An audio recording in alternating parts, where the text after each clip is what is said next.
Parking lot. I have nothing really to do for the evening. The whole day was unfortunately rained out, so I wasn't able to do, the normal work that I do. And I figured, hey, I'm sitting here, I'm not sure what to do, and maybe I'll go ahead and go live and update you guys on my life and uh, answer any questions that people might have. Makes me feel like I'm maybe connected to the world more so than I am. As a matter of fact, let me plug in my devices just to make sure um, that everything stays powered up. Pardon all the car beeping. Let's see here. All right. Um, yeah, so I live in a parking lot throughout the week. We've been over all this, but I might as well sort of summarize it. So I live in a parking lot in Covington, Kentucky throughout the week in my van. And as most of you know, I have a lunch ministry for the homeless where I make sandwiches and side items and hand out rosaries and pray for people on the street. And then on the weekends, generally, I'm out in Goshen, Ohio. Um, so that's kind of like the summary of that's pretty much my everyday routine. Uh, Not anxiety exactly, but I'm wondering what I'm going to do on my birthday, which is coming up because I have to renew my tags and I have no address. So I'm not sure exactly what I'm going to do. I think there's a couple of solutions. There may be a friend who allows me to use their address, but I'm a little bit worried that they would start receiving like my mail, which I don't want because that's a burden to someone else. Uh, you could put I've read you can put a homeless shelter as the address, but then you need documentation, and I don't belong to a homeless shelter. I don't I s- Other than using them for showers at times, I stay away from homeless shelters. I have Since I've been homeless, I have never used a homeless shelter once. So there's that. Uh, so that's one area where I'm maybe a little bit. I know God will take care of it, and even if it doesn't go the way I want it to, God will take care of it in the end. I've learned that over time is to just sort of trust God. Somebody was wearing a T-shirt the other day, uh, said "Trust God and chill," and that is basically becoming my mantra anymore these days. So hello to any of the viewers. It looks like I only got three, but I have nothing else to do tonight, so I figured we go ahead and go live. The nuns who I'm friends with, they're unfortunately the free store that they run is closed for the week because they're actually on a pilgrimage down to Guadalupe right now. So, and of course, I'm looking at this.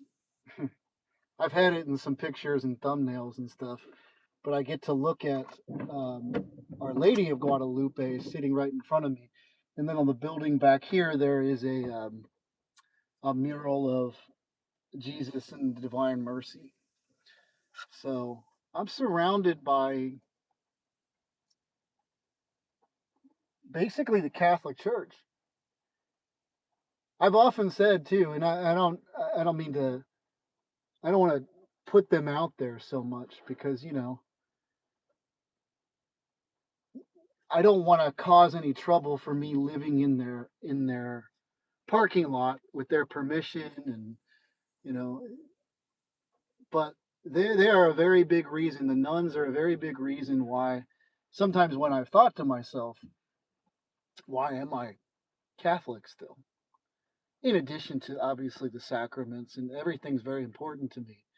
But when I sometimes have looked at the actions of the hierarchy or some of the priests that I don't quite um, see eye to eye with, then I can look at the nuns and say, well, but there it is. There's the fruit. I know these women to be salt of the earth. For 20 years they have, and I'm extolling them for a minute, but for 20 years they have run this place in Covington. They were originally from New Jersey. Uh, as a free store to the general public here. And they provide young mothers with just all kinds of diapers, formulas, clothing, that kind of stuff. And then food, uh, 4 days a week, um, from like morning to late afternoon.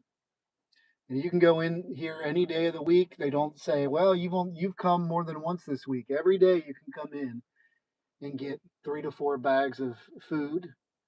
Um, and then they have free clothing, so people drop off clothing.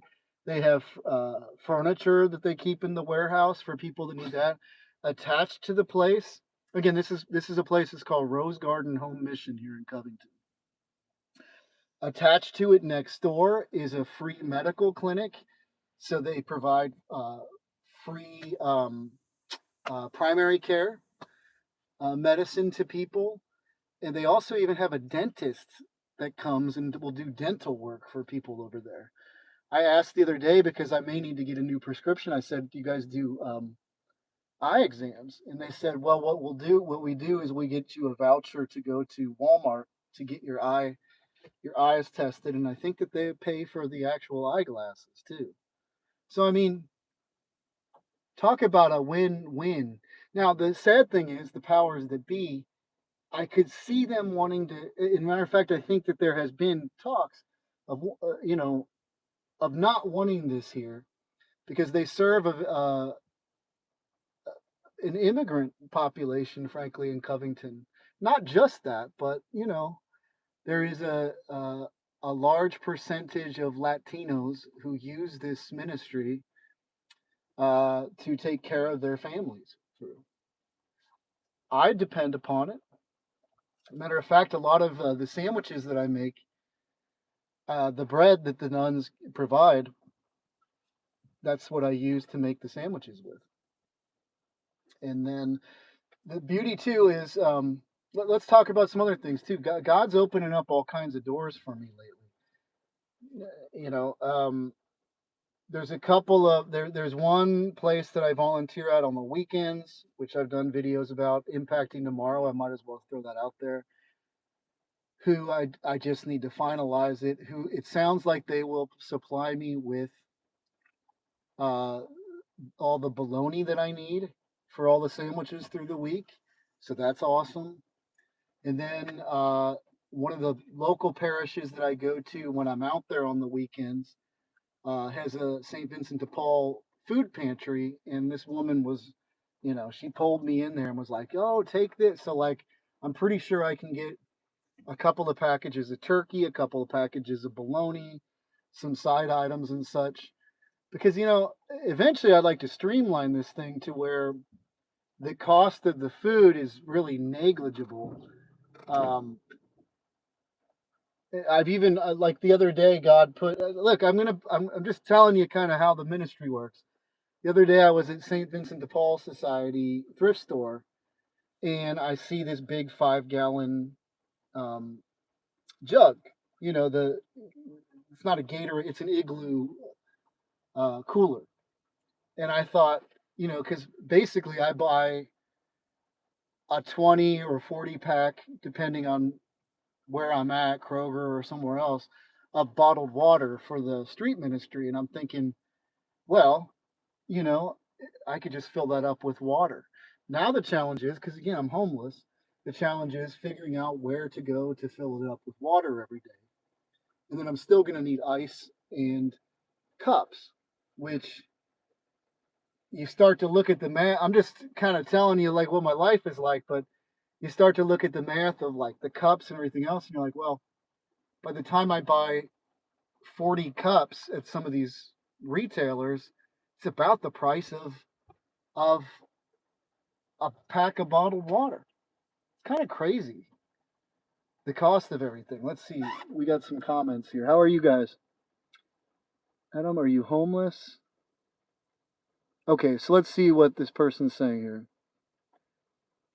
If you could try to send your messages like kind of like one at a time, so think about it and not send off so many. Everyone You like bologna? You, Adam? I think I know you. You ban people here for speaking freely? No, but I'll ban you if you become anti-Catholic, anti-American. Absolutely, I will. No apologies on that. So, yes, I'm homeless. You need help. Uh, you know, sure, I always need help. You ever glance over at chat? Yes. Or do you just listen to yourself talk? Geez. Oh, I see. Well, I probably will stop reading these now. For no reason, dude. Okay, Raven spirits. God make you homeless. I mean, God himself was homeless. I'm going to stop reading you now, though, because I can see where this is going. But yeah, I'm homeless. So were the 12 that followed Jesus. I'm in good company. A lot of vocationally called religious live basically an impoverished way of life. But really, I'm happier, to answer your question truly, I'm happier than I've ever been, Raven. So I'm homeless. I live in a van. Yes, God did take me on this journey, and I'm happy. Very happy. So there's that. It's true. Oh, so we got a couple of people. It's true. God was homeless. He said that in scripture. What is it? Foxes have dens and birds have nests, but the Son of Man has nowhere to lay his head. That's what he said. Also, when people said, "What do I do to follow you?" The rich man came to him and he said, "Sell everything, give it to the needy and poor, and follow me."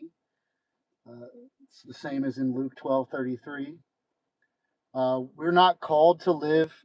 Maybe you think that God wants you to live sort of a comfortable, lazy, all for you kind of life, when actually He's calling us to be as giving as possible to others and to live for other people rather than for ourselves. Because when we live for other people, we're not really so focused on our own problems. So, I mean, I know I answered that maybe a little bit sideways, but the questions themselves are sideways, almost like mocking of God, like God made you homeless, LOL. You know, I actually no, I'm not homeless. I live in my van, so I do have somewhere to stay at night, and I try not to really have to be in. Today it's been raining all day, so I'm kind of stuck in my van. But normally I'm not cooped up in here. I'll either go for a walking for exercise and that. Um, so, but for questions of banning and stuff like that, I don't know. I mean, I get a lot of comments on the back end that are just absurd that I have to basically I say this person shouldn't be commenting on my channel at all. It's just the way it is, man. Every opinion isn't valid. Every opinion isn't true. And the last thing I want to do is start approving comments that mislead people. And if you start to become anti-Catholic or mocking of God or mocking of the homeless or mocking of the poor, you're going to be gone. I'm going to ban you. And that's just the way it is. That's the way I run my thing. I've been in jail, oh gosh, once when I was 19, and that was for burglaries, ironically, of churches. And then since becoming homeless, I have been, well, actually, the first time I got in jail was for 7 days at the Cincinnati Justice Center. And this was what kind of caused me to become homeless. It caused division in my family, my extended family, and others in the family felt like it was my fault, even though in the end, number one, none of them were there. In fact, I've heard people in the church even suggested, someone actually very high up suggested it was my tone. And I'm like, but you weren't there. How would you know if my tone was correct or not correct? But caused division in the family, and that caused me into homelessness. Then I became, then I've done videos on this, but there was a homeless man named Kevin that I met at a shelter house over on Guest Street in Cincinnati, Ohio. late at night.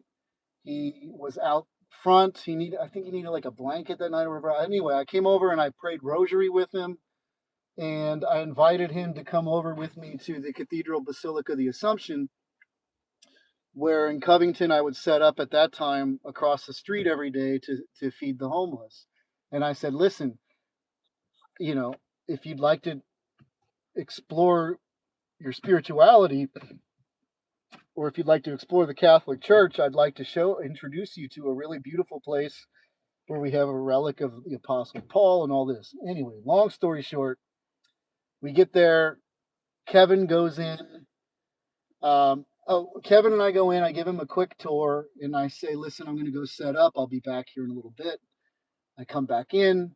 Kevin is there's a volunteer who's kind of how to say that. I was going to say it in a kind of worldly way, who had a bug up his butt about Kevin, who was in the back pew, one of the back pews, with a sheet over him, which I believe is the cover for my channel. Who he was sleeping for about an hour, and this guy, he's telling me this isn't a homeless shelter, all this, and I'm thinking it's been an hour. This guy's a homeless person who we are told in scripture that literally, like, these are the people we're supposed to minister to. Everything that I had to say, I brought up the letter of James, I brought up Matthew 25, all of it just sort of went in one ear and out the other. God bless him.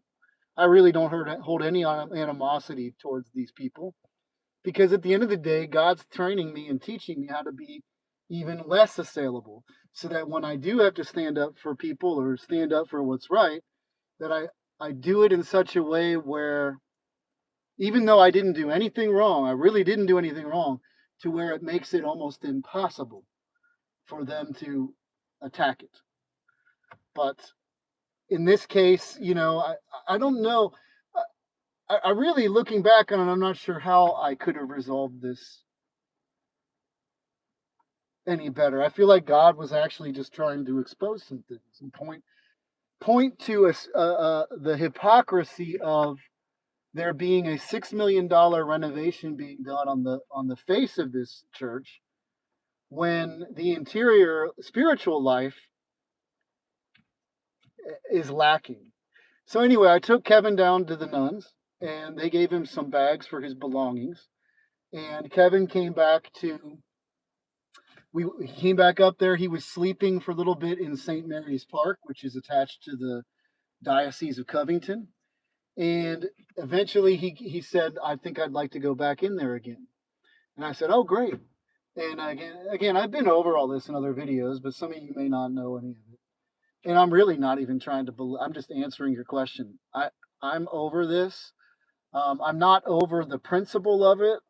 I really can't make peace until stupid rules like this that disenfranchise the homeless are done away with. But at the same time, I'm over it in terms of, you know, finding real fault in others about it. But he was rejected from the church. He went in there and he came back a few minutes later and said, like, they won't let me in because of my bags. And it was the next day when I went to the parish kitchen, which is run by the diocese as a soup kitchen, basically, where they have a rack for people's belongings. So, but that day I went up back into the church and I talked to the woman that said he couldn't come in there. And the church was filling up with all kinds of priests. They were having a meeting, and I just told her, "Hi, I'm Adam. I was with Kevin today," and she like stopped me within like 10 seconds of talking to her, and basically says, "We're going to have to take this outside. There's a cop coming." And I'm like, it was later told to me that was not a threat, that there's a cop that comes every week, but I certainly took it as a threat. I don't know. I don't know what else. So I turned to the priests in the church, and I said, "Listen, I'm being removed from the church for trying to stand up for a homeless guy today." And then she gets on the phone and she's talking to the priest, and she doesn't say Adam's here, whatever. He's here. He's here. He comes over. He's telling me about this rule that they have. I say, but brother, what good is this rule in light of what the gospel calls us to do? Well, this isn't the time or place to talk about it. And basically, I kind of left it be. But I knew that there was friction.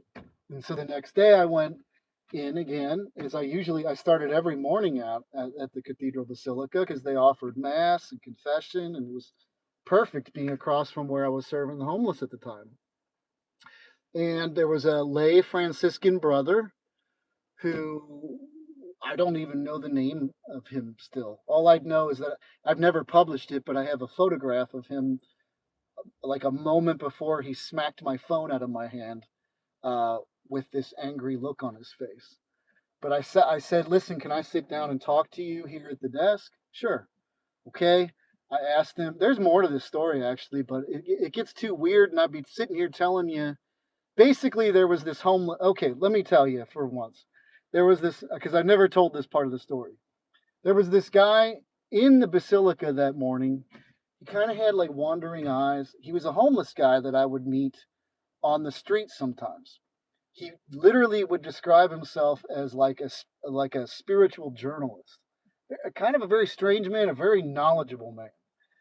And he had literally come up to me right before I started talking to this Franciscan brother and said he told me that I'm preachy today. And he was appreciating all the architecture. I'm summarizing it very poorly, but he said that to me. And those are the exact words that lay Franciscan used with me 5 minutes later. I'm talking to him, I'm saying, listen, is there any kind of mediation that is offered here at the church, technically Basilica, the cathedral? Because this thing has happened recently with this homeless man, and I need to know what procedure I can go through to kind of figure this out, how we go forward. And I start citing the letter of James. I start citing Matthew 25, and that's when he stops me and he says, "You're sounding kind of preachy." And I'm at this point, I'm just sort of like, "What is going on? Like, why is my church?" I say my church. I mean, the Catholic Church, or at least in this case, this specific Catholic Church. Why is this getting treated so ridiculously? This topic. And I said, "What's your name?" He wouldn't, he said, "I'm not going to give you my name. You'll probably put it all out there." And I said, "Well, I'm going to get a photograph because it really is a public space and they have it open to the public. They give them tours. People take pictures in there all the time. There's no expectation. As a matter of fact, there's 24/7 live streaming, I believe, in that cathedral. So there shouldn't have been anything controversial about getting a photograph of the guy." He said, "You're not going to get a photograph of me." And so he's telling me to leave at that point, and I'm thinking, what? In real time, I'm thinking, like, what have I done? What is my crime here? And so I stand up and I start to leave, and I turn and I'm about to take the photograph, and he slams it out of my hand. And then the man that was there the morning when, you know, telling me Kevin has to go and we're not a homeless shelter and all that, he comes running from the back of the church. "I saw what you did. You threatened him. You assaulted him." And I'm like, "What are you talking about?" Number one, if that was true, there's so many cameras in that place that I would have absolutely gone to jail for that. No, that is not what happened. And so I leave. I'm crying at this point because I'm just dismayed by what has occurred. And I go across the street to the diocese, and I go up to the receptionist, who it looks like someone who probably was a nun or a former sister, maybe retired, or I don't know, but that's kind of what I felt. And I said, "Listen, you got any mediation?" They called a woman down, and at that point, the priest is walking into the diocese, and he stops and he sees me sitting there in the lobby, and he turns and looks and he says, "Adam, I just heard about what happened. You are not allowed to come into the cathedral again." And I'm sitting there thinking, like, what exactly? I just do not understand what's going on. And I said, "Well, I'm going to wait for the mediation to happen first, and then fine, I'll never come back again." And so she comes down. He wants to come in with it into the meeting too. It lasted probably about a half hour, and it was just circular. There was no real reason given other than we have this rule. And I'm thinking, and I just said point blank, I said, but what is the wisdom of this rule in light of what God asks us to do? And he said, I quote, Adam, we are not here to talk about wisdom. And I mean, talk about not, talk about a zinger. And I think it was at that point there was a homeless publication in Cincinnati where I said, well, I never did, but like I'll take this to the media if it comes to that. And then she chimes in and says, "Is that a threat?" And I'm thinking, it's not a threat exactly. It's just, what do you expect? Like, that you mean the church is literally not upholding what the church is supposed to do. And it was again the next day that I went to the soup kitchen because I had asked them the night that it happened. I asked the woman who was running the desk that night, well, couldn't you have at least just kept his bags up front near the desk and let him go in? We're not going to do that. But they do it at the soup kitchen. I went into Walgreens the other day with a backpack on, and I said, "Where do I need to leave this?" This is here in Covington. Where do I need to leave this? I need to use the restroom. And he said, "Oh, don't worry about it. Just go ahead and take it back with you." And in real time, I'm thinking, "Dear God, even Walgreens will let you come in with your backpack." But for some reason, the church, my Catholic church here at this beautiful but very expensive church, um, seems to be, just quite honest. I pray that things have changed, but I can't check in to see if things changed or not. Seems to be in the business of disenfranchising the homeless and saying, we're going to take care of your bodily needs, but we're not going to take your spiritual needs. I mean, come on, this is for the important people. Because I'll be honest, like the demographic of people that I saw going into that basilica, and I've talked about this in videos too, and I'm not saying it to cause controversy. I'm just trying to just tell the truth. It was middle to upper class white people, and I would sit there across the street from that place for months, and I would see parishioners go in sometimes with bags, and I never saw them come back out or get rejected. And I'm thinking, could it be? I mean, I'm putting on my conspiracy hat.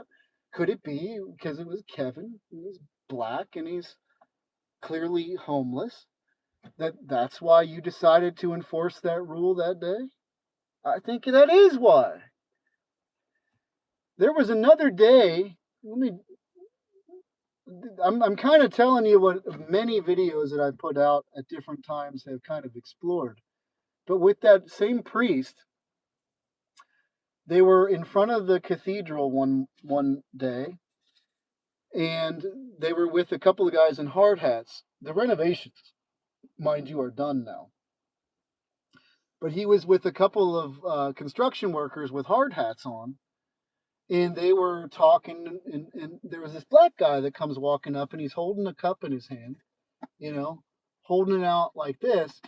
Now, when he came over to talk to me, he said he wasn't begging, but it looked like he was begging. And the priest ignored him completely. And then it was only one of the guys in the hard hat that uncomfortably sort of talked to him for a second and then turned his back as well. And they all go down this alleyway. But basically, they all blew him off completely. And I shouted, and I was not acknowledged in this, but I said, "Oh, well, that's probably the Lord." Then the man came over and he's sort of acting kind of, he's talking to himself. He seems a little out there. And at that point in my walk, I was constantly, when I would address the homeless, I would call them either Angel or sometimes, so if their name was like Mark or Jessica, I'd be like, "Hi, Angel Mark," or "Hi, Angel Jessica." At this point, sometimes, occasionally, I would say, "How are you doing again, Lord?" Because there was these moments that I'd have. So I chose to address him in that way this time. "How are you doing again, Lord?" And he just, without a beat, he's like, "Oh, I'm good." And and I said, "Well, what do you think about what just happened across the street there?" And he said, "Oh, I can't stand that shit." Pardon my friend. That's exactly what he said. And then he kind of just goes and starts talking to himself again and just starts walking off up the street. And so I go, at this point, the priest is by himself. The construction workers are no longer there. And I go across the street and there's like there's a fence between the basilica and I'm assuming it's like a rectory kind of building. And that's where he was standing. And I sort of said, "Hey, Father, can I talk to you for a minute?" And he came over. And again, at this time, I'm not allowed to go in the basilica. There's all for the thing with Kevin. And I say, that man, I don't know if you realize this, but you ignored that guy. And he came over and he basically told me that he was the Lord. And I think, again, I really think that these people think I'm nuts. And he just literally, he said nothing and he turned his back on me and walked away. He just walked away. And so you have to understand, like I'm giving the context I'm still trying to get to how I did 30 days in Kenton County for this. So um, I would see this priest walk by because he frequently had to walk by to get either to the rectory or whatever else. And most days I would wave or say hello, trying to be above the fray. But after a while, like there were times where I'd say, like,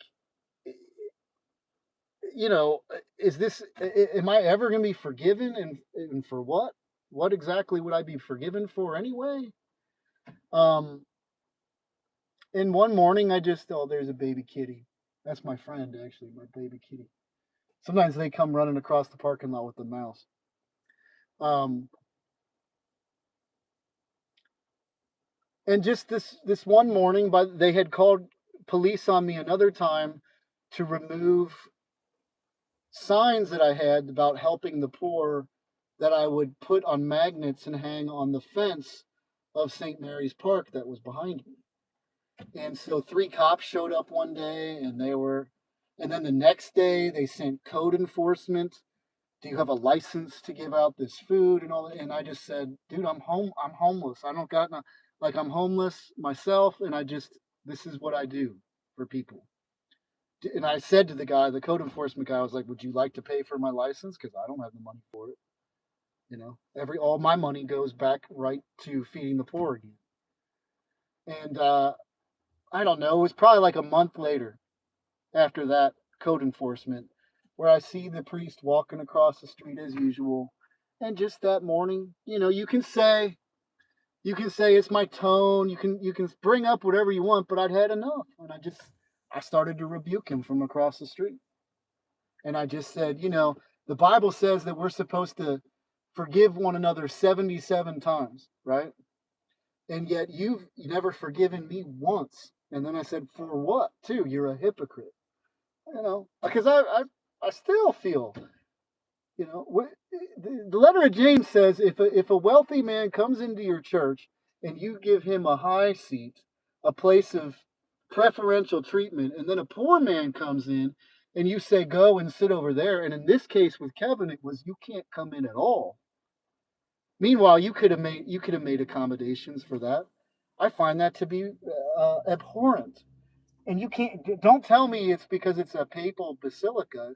All the more reason why that kind of thing shouldn't be happening at a papal basilica where this is a high seat of the Catholic Church.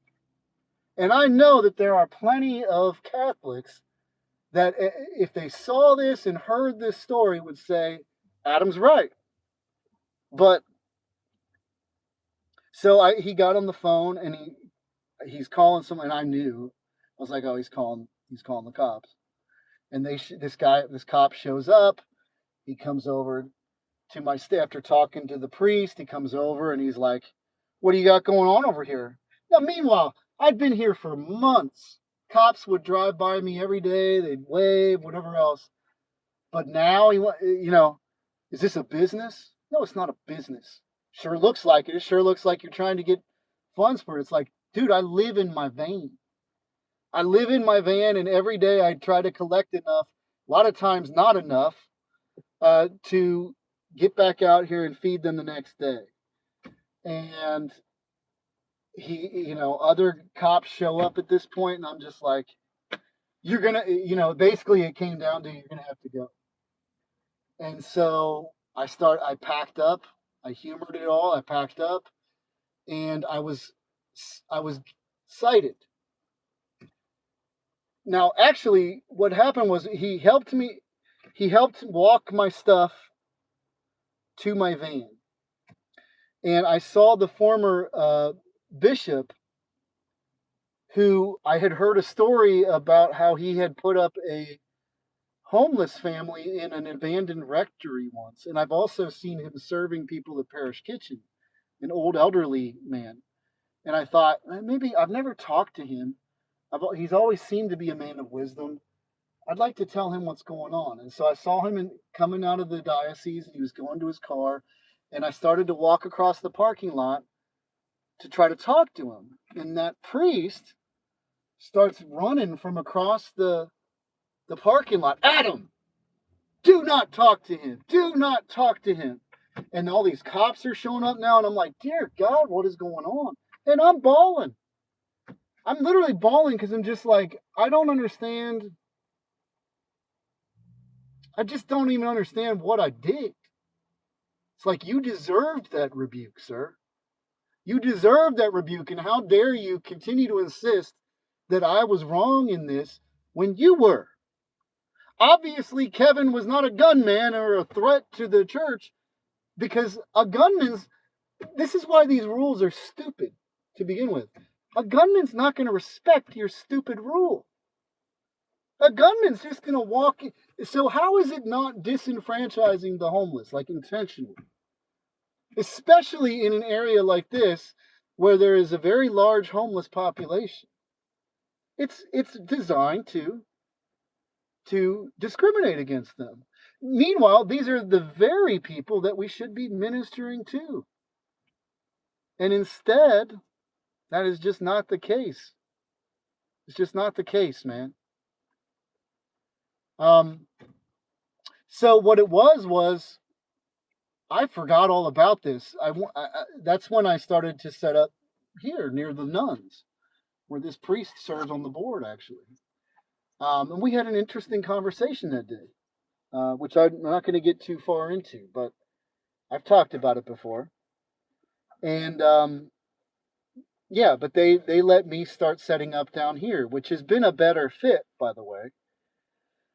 But it's so strange how God works. Usually I would drive around. I would drive to wherever I needed to go. That night, for some reason, I decided I wanted to stretch my legs, and I walked up to the Dollar Tree. And on my way back, all these cop lights, failure to appear for trespassing. I never trespassed anyone, unless you call walking across a parking lot trespassing, trying to talk. You have to understand, none of this makes any damn sense. None of it. Not to me, anyway. Doesn't. Thank you to Michael Langley. You've given before too. Thank you for that $5 donation. I appreciate you, brother. If anybody would like to donate to this ministry, Cash App is $1 Peter 412 Bible. I used to have PayPal. I used to have all these different things. Ever since I literally lost everything when I became homeless. The only thing that I have access to anymore is the Cash App that was already installed on my phone. So it's greatly appreciated for those that are able to give. It's not merely to minister to the homeless. It's to even pay for gas to get around, to get me my occasional coffee, things like that. So I appreciate it. There's been several people. Joni, if you're watching out there tonight, thank you so much. You have helped so much over time. I can't thank you enough. And several other people that have been very generous. and helping me keep going. So yeah, I did 30 days for that. And then the weirdest one was Brown County, Ohio, where one morning a family member, an extended family member who'd married into the family, it was my uncle's new wife, basically, my mom's brother-in-law, who, by the way, was one of very few people that had come in and swooped in to basically move me out of the house before I knew I was being moved out. And then when my dad threw a protective order up um, with false allegation, my whole life is look. It all seems incredible to even believe. But this woman contacted me that morning and said that that they had visited my mother in hospice, palliative care is what they said, the day before, and that I should go see her. She would be happy to see me. And I wasn't even thinking about my father. By the way, the protective order, all those allegations were removed and blanked out. And my dad, it was basically just his lawyer came to me and said, listen, your dad, uh, you don't have to fight anything if you just agree to this. And I just thought, fine. Meanwhile, I had told them in the weeks prior, because I didn't know what was going on. There were all these questions about what are you going to do, Adam? What are you going to do with your cat? What are you going to do? And I just said, nothing's changing. I'm still stepping out on faith with the Lord, and I'm going to go and see this through. And if I become homeless, I become homeless. It's not a big deal. Just when that day comes, I'll leave. I'll walk out. So I don't even know why it had to come to this. Um, but that's neither here nor there. There was literally a man waiting for me. Um, Big, huge guy waiting for me. As soon as I showed up, I come in, I look to the left, I see him. He's over on his phone typing and he's smiling, he's smirking. And I say, hi, I'm here to visit my mother, Marlene, and I'm her son, Adam. And then he comes walking over to her. He's not allowed to go see her. That's all I heard. And then we're all standing awkwardly with each other for minutes. And I finally say, listen, I'm going to go sit down over here on the couch while we figure this out. Still, silence. He hasn't said anything. He's literally never even really addressed me once. And finally, after a couple minutes sitting on the couch, I said, do you have a mother? He ignored me. And I said, sir, do you have a mother? And then he turned around and he said, what the does that have to do with anything? I told you to go outside. Number one, no, you didn't tell me to go outside. But now that I hear that, I'm going to go outside. So I go walking outside. Again, this guy's like 6'7" or 8. Like that may be a little bit of an exaggeration, but big, husky dude. Like, so I go outside. I'm sitting there, and I'm starting to tear. I posted a video of this. I didn't really know what was going on. I saw all these people, all these staff members showing up in the front. It was almost like they were forming a line. And I kind of poke my head in through the double doors because it's cold out, and innocently ask, can I just stand in here because it's cold out here while I wait to figure out what's going on? And I said, that's how I said. I said, um, it's getting close to the point where I'm going to call the cops to make sure everything's all right with my parents. And then he said, the cops are already coming. You're trespassed. And I'm like, okay. So I've been here, done that. I know how these things go. And so I just go and get in my van and I leave. And I drive from there to St. Mary's Church in Arnheim, where my whole journey began. And I go in and I yell at God for a few minutes. And then I leave. And as soon as I come out, there's a cop waiting for me.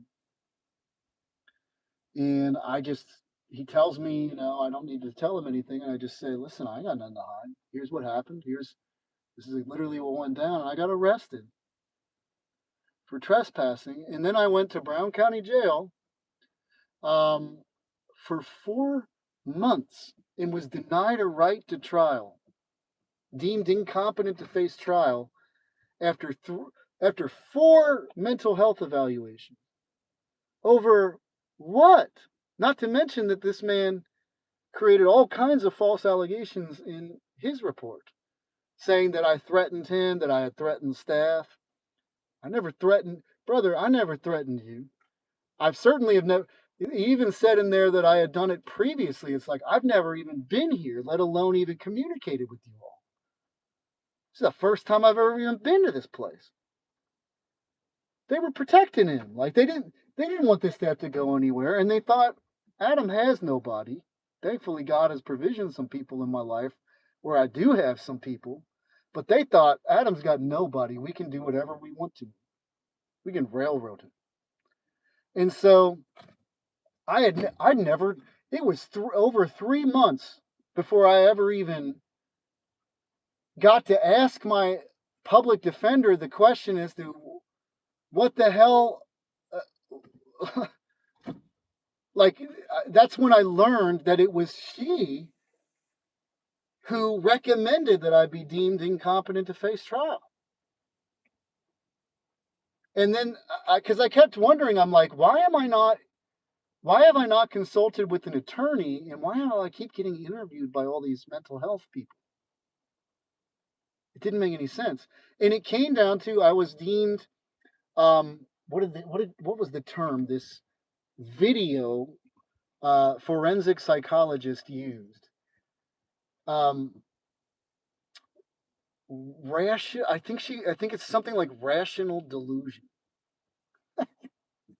Talk about a gaslighty term. All based on me. It had nothing to do with it. I made an offhand comment about how I actually just don't trust the courts in general because I was threatened by a Freemason out front of the Georgetown, Ohio courthouse one day when I was preaching. Facts. And then even in the court hearing, it comes out, I say, like, listen, you're trying to make this sound like delusional. It's like, you do realize, like, entire books have been written about this conspiracy by this brotherhood, right? You do realize that, like, I'm a Catholic and my popes have written encyclicals against the Freemasonic Brotherhood. You do realize that there's also a book by a man named John Salza who talks about how he was wooed by the Freemasons when he came out of law school because he was told that it would be advantageous to his legal career because most of the judges, prosecutors, and defense attorneys are members of the lodge.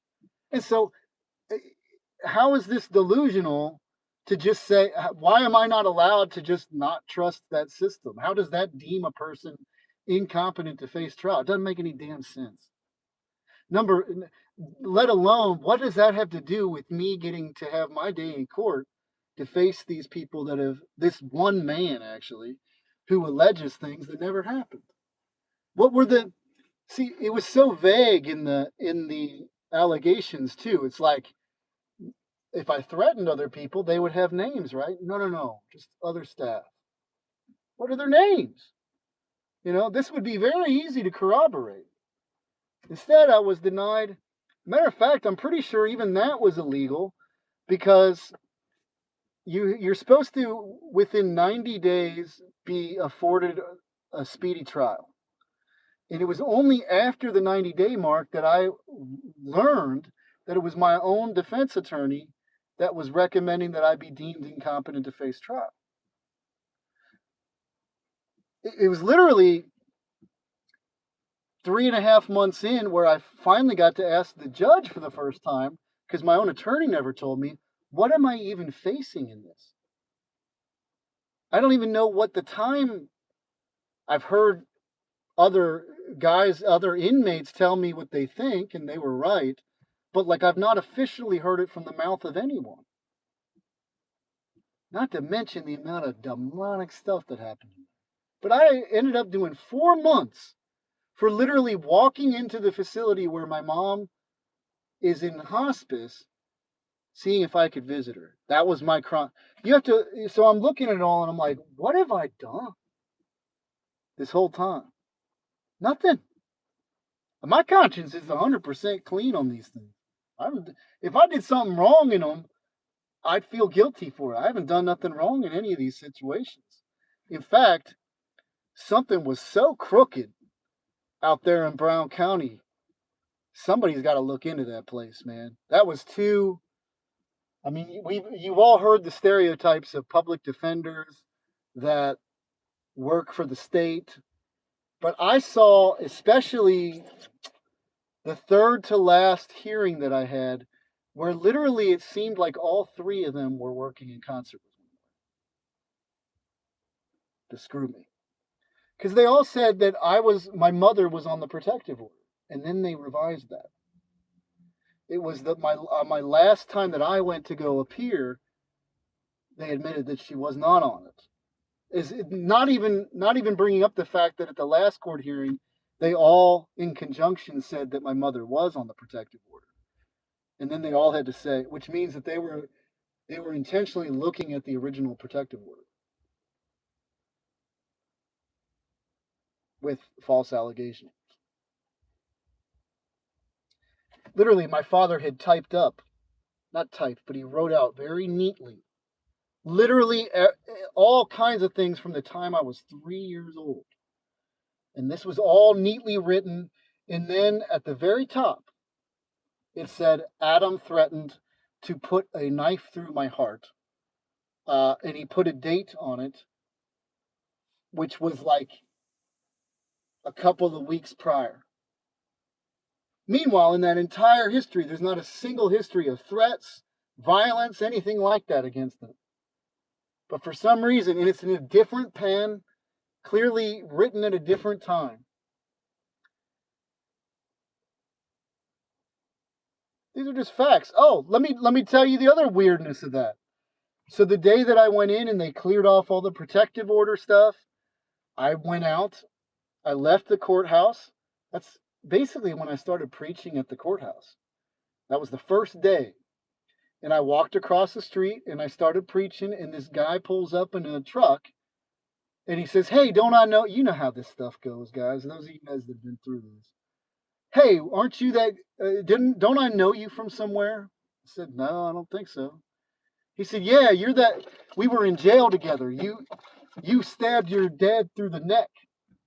Now, that's not what the allegation was, but close enough for me to know. Okay. Not to mention there was someone at a local store that had recently said something about the order too, like literally the day it was filed. And I'm thinking, how do you know this? Why is everybody all up in my business all the time? Don't you? Does anybody have a life of their own at all?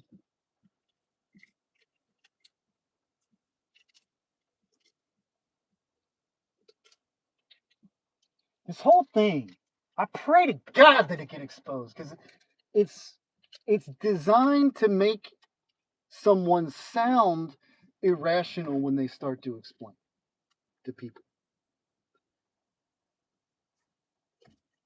But I held my own, man. I held my own when I was in jail. I was supposed to be going through intense torture. I was getting attacked by ABs and a gang called C Dubs, Cincinnati White Boys and Aryan Brotherhood. And I just wouldn't, the spirit in me just, I'm not violent, I'm not threatening, but I will not allow you to walk all over me. The Holy Spirit in me will not allow that. Okay? And so there was a lot of demonic stuff that was being pointed at me and used to try to destroy me. And what I did was I clung to prayer all the more. I had a soap rosary that I used.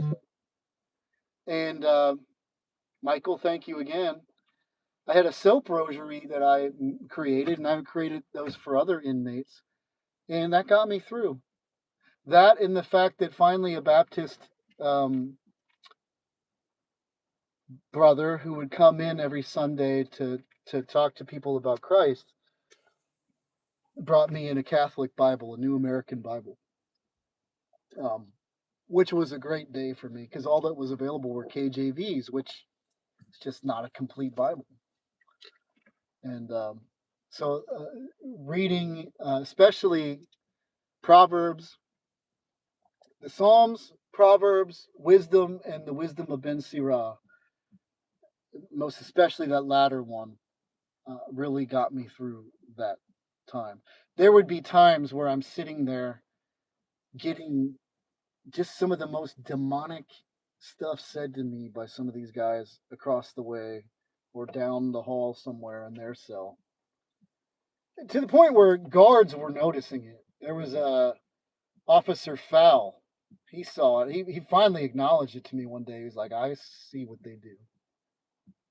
You know, I could tell some of these guards, they like totally changed over time. At first, they thought I was the problem because they got to move me around all over the place, and then they started to realize like something weird's going on here. Um, but there would be times where I would in real time be reading something in Proverbs or in the Wisdom of Ben Sirah. I love the wisdom books, where I could then apply it to the exact situation that's happening to me in there. And like for example, one of the ones was it was in Proverbs, and it says, um, "A fool gives immediate." I'm paraphrasing, but a fool gives immediate rise to their anger, but the shrewd conceal their contempt. And you know why I like that one is because it didn't say like you don't feel that anger or you don't feel contempt towards your enemies at times, but it just says to just keep it in, basically. Because at that time, sometimes I would fire back. I'd get down underneath the door, and somebody would be like, "Hey, Adam." I knew everybody called me preacher man. When I hear somebody say, "Hey, preacher man," I'd be like, half the time I wouldn't even acknowledge it because I knew if I took the bait, it was going to be like, "Fuck you, f you, Satan hates you," something like that.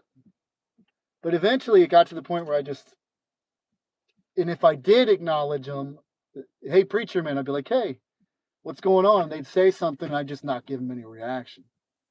And I'd just say, "Well, God bless you, man. I knew that was what you're going to say, but have a good one." I mean, I was sitting. Look, I was in one of the rec rooms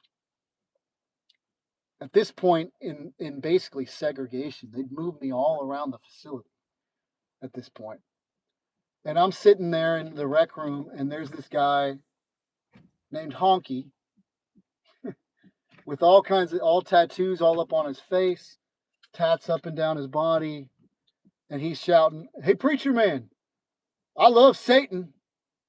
He's shouting that across the door at me, and at this point, I've been around this rodeo enough times to know God's got me. Like I literally have a license to say what I need, whatever needs to be said. And so I started to I basically I went into Elijah and I was like, "Go ahead, like it doesn't matter, guys. Like bring out all 450 prophets of Baal. I don't care. Like you can't do anything to me." And then somebody threw, I think, like a bottle. It seems like it was a bottle filled with piss under the rec rooms at me. They were in the rec room across the way.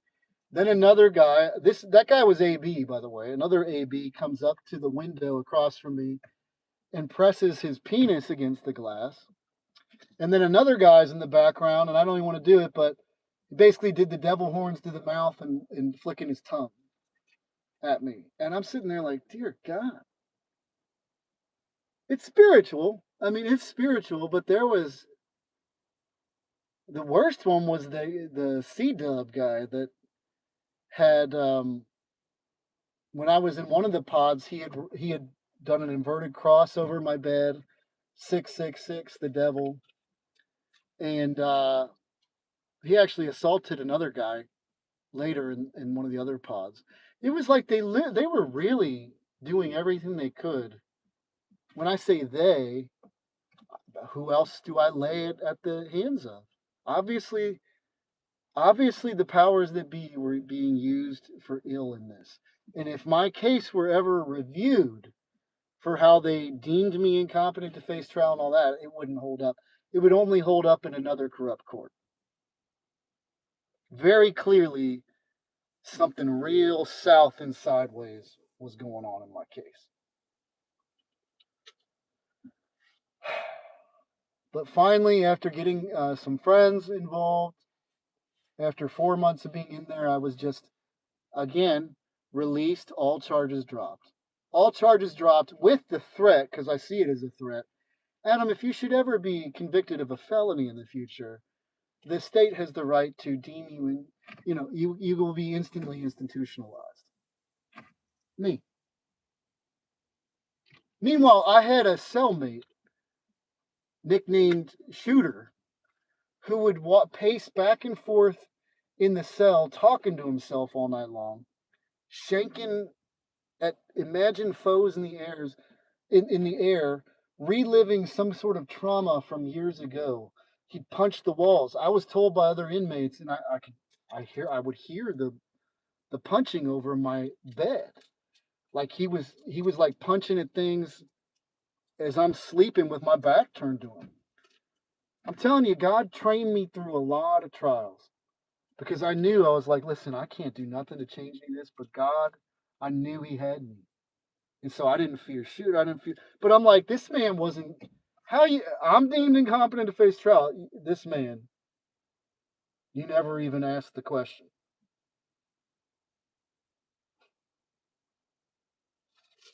Let's go look at chat. I look a lot like Nicolas Cage. Jeremiah, are you going to get a job, dude? I have a job. It's just not the kind of job that a lot of you probably would acknowledge. I serve the homeless every day. Let me not ask this, but it seems like your question is an insult, as if I'm not doing anything. I'm far from lazy. I just don't value money like maybe you do. I value people more. So I just serve the homeless every day as a homeless person myself. So I have a job.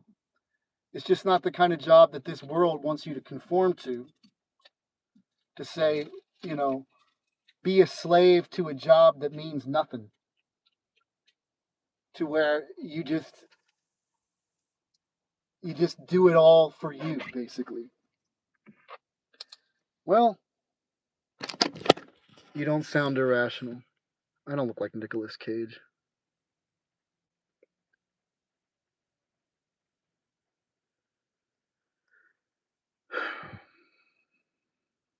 I don't really spend much time in Cincinnati, Jeremiah. So I don't know what food pantry your mother's at, but I don't feel like Covington, this Kentucky area, feels more my home than all the places that I knew prior. It's almost like I've been able to not reestablish myself exactly, but you know, sometimes when people think they've known you all your life, they think they just dismiss you. And so I think what happened with my family and even with some friends is like, oh, this is just Adam with a phase. This ain't no phase, man. As a matter of fact, I wish in 2017, rather than listen to my father, even though I can't change what happened, and going into a psych ward, every time I went to a psych ward, I voluntarily admitted myself because it was all my dad telling me to do this. I wish to God that I would have ignored him because I was like, I came out the morning of and I was like, am I supposed to be like, I was onto the right thing. I just didn't have the words for it. I said, am I supposed to be like an angel that like enters people's lives and helps them in some way? I didn't have the words right. Like I didn't know exactly what I was saying, but God was calling me. And the second time too was like this. Well, the second time was when I tried to kill myself after going in the first time. This was all. And then the third time that I went in, I was going to give up my record store because I felt like I was in spiritual bondage and I needed to go in a different direction. And instead, I went to the stupid psych ward again at the behest of my father. That morning, I had come out to him in the morning and I said, I am a bondservant for Jesus Christ. I will do whatever he says. I dropped and hit my knees. And that was the concerning thing that I had said, that I needed to go to the psych ward again. Not to mention, I didn't even tell him about what had happened the day before. Whereas I was recommitting my life to Christ. I talked about it in my testimony. Whereas I'm recommitting my life to Christ, literally the sky freezes and there's these little orbs of light that start dancing around up in the heavens. And I knew in real time immediately what that meant, which is like the angels of heaven are rejoicing because I've made a decision to return home.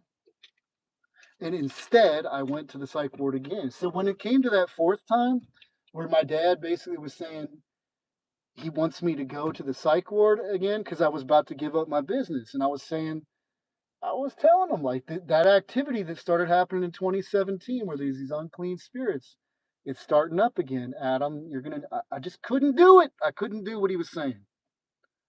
Because I said, this is God. It's God. I had already felt it moving in my life. I had literally, at that point, as he's trying to convince me of that, I had just repented of all my sins and like had just given up cigarettes and all the marijuana and everything else. And I'm like, I can't do it. And because I kept saying that, he said he disowned me as a son. I'm disowning you as a son. And I went back that night, and I may be getting the timeline a little bit off there. It was after he said, I think that's how it happened. So he disowned me as a son. I went back that night to my room, and I just said a prayer. I said, God, will you be my father, and Mother Mary, will you be my mother? And because I was very hurt. And I believe it was days later that I gave my mother the cigarettes and the marijuana to throw away.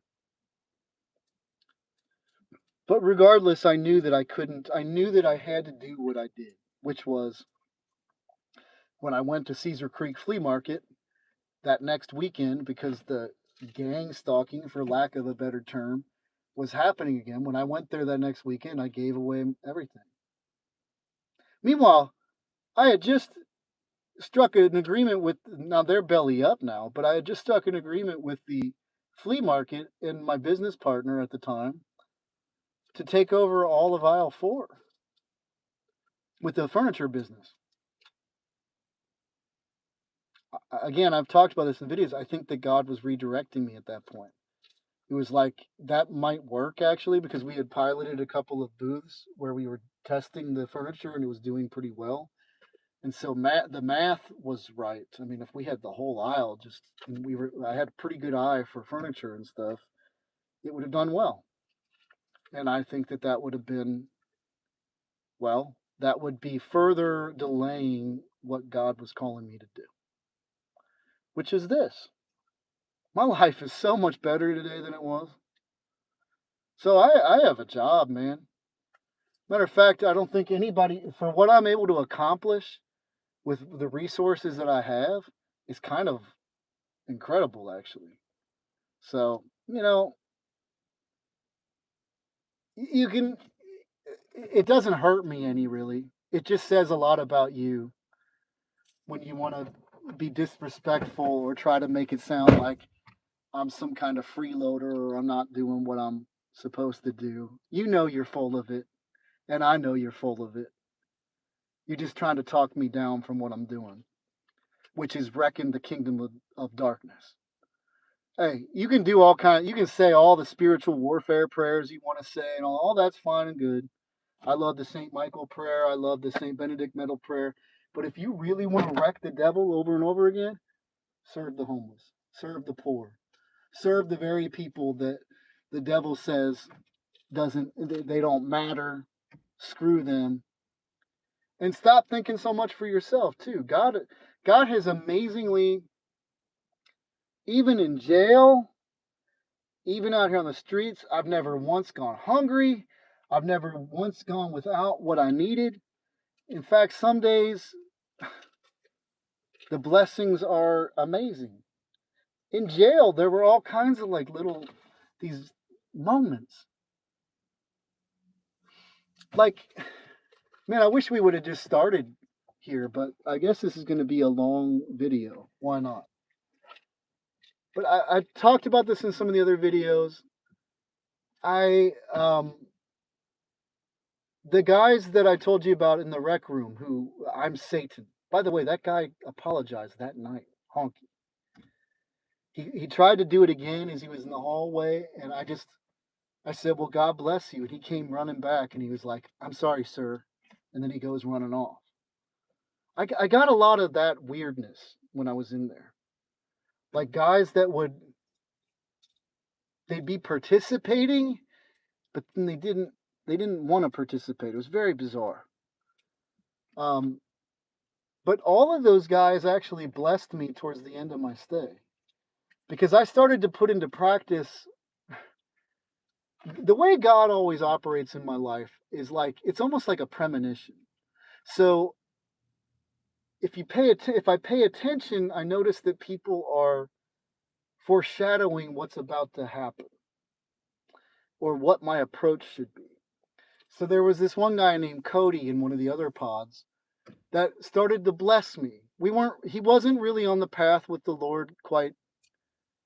I remember he pointed to a mirror. Okay.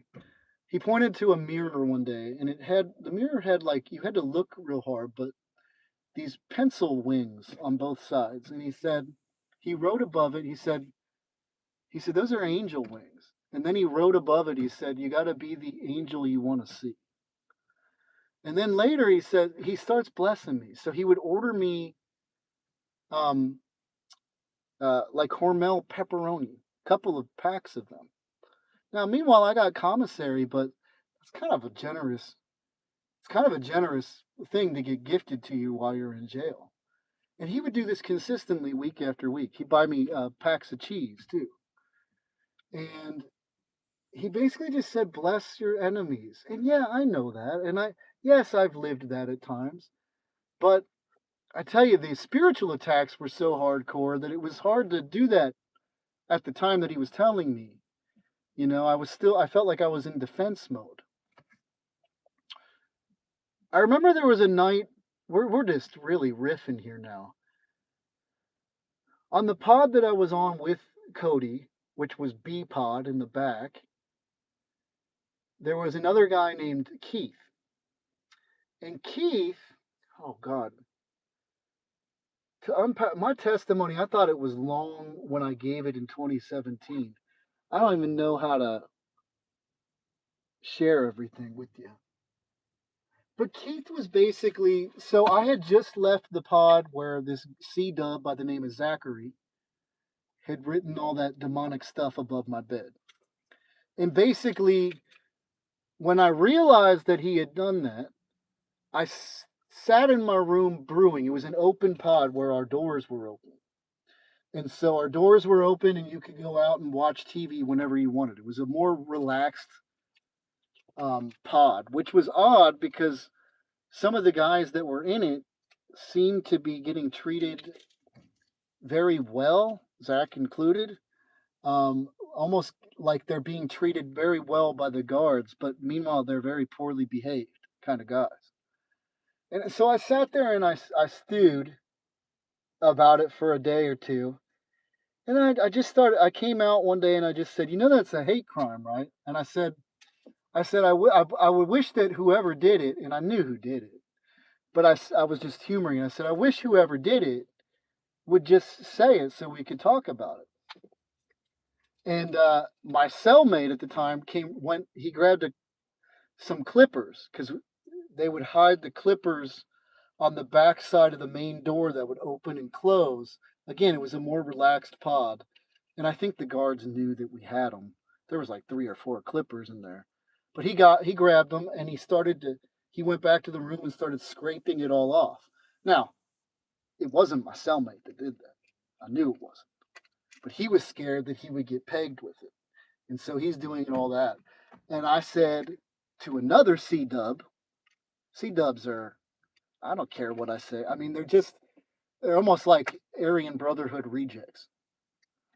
Just younger. I don't need to be more insulting. I'm not a fan of all these gangs. I found it to be really stupid and ridiculous. But I was still having an issue with it. He's like, what's your problem, Adam?" He's like, and he was mocking. He's like, "The Holy Spirit in him is compelling him. The Holy Ghost is compelling him to remove it. Why aren't you happy?" And I said, "Why are you mocking God, man? Why do you got to keep mocking me too?" And then he threatened me. He's like, Adam, if I wanted to, I'd get up and I'd beat the living out of you." And I'm like, I'm not scared. I'm not none of this. I go up to the door and I just start banging on it. And the guard comes and I say, "Listen, this is what happened. I got to get out of this one." And he's like, "Tebby, it's the jailer now. It's jail, buddy." And I'm like, later I'm thinking about it, I'm like, that doesn't describe, number one, I was denied any right to a trial. I'm here on the dumbest, most petty misdemeanor trespass that, like in any other county, I'd have been released quick, very quickly. But for some reason, I guess it was for the violation of protective order too, but it's like, in context, my mom's dying. I still don't know what's going on with my mom. But just calling it jail, I've since said, it's like that doesn't adequately like excuse what's going on here. Just because it's jail doesn't mean people get treated like this.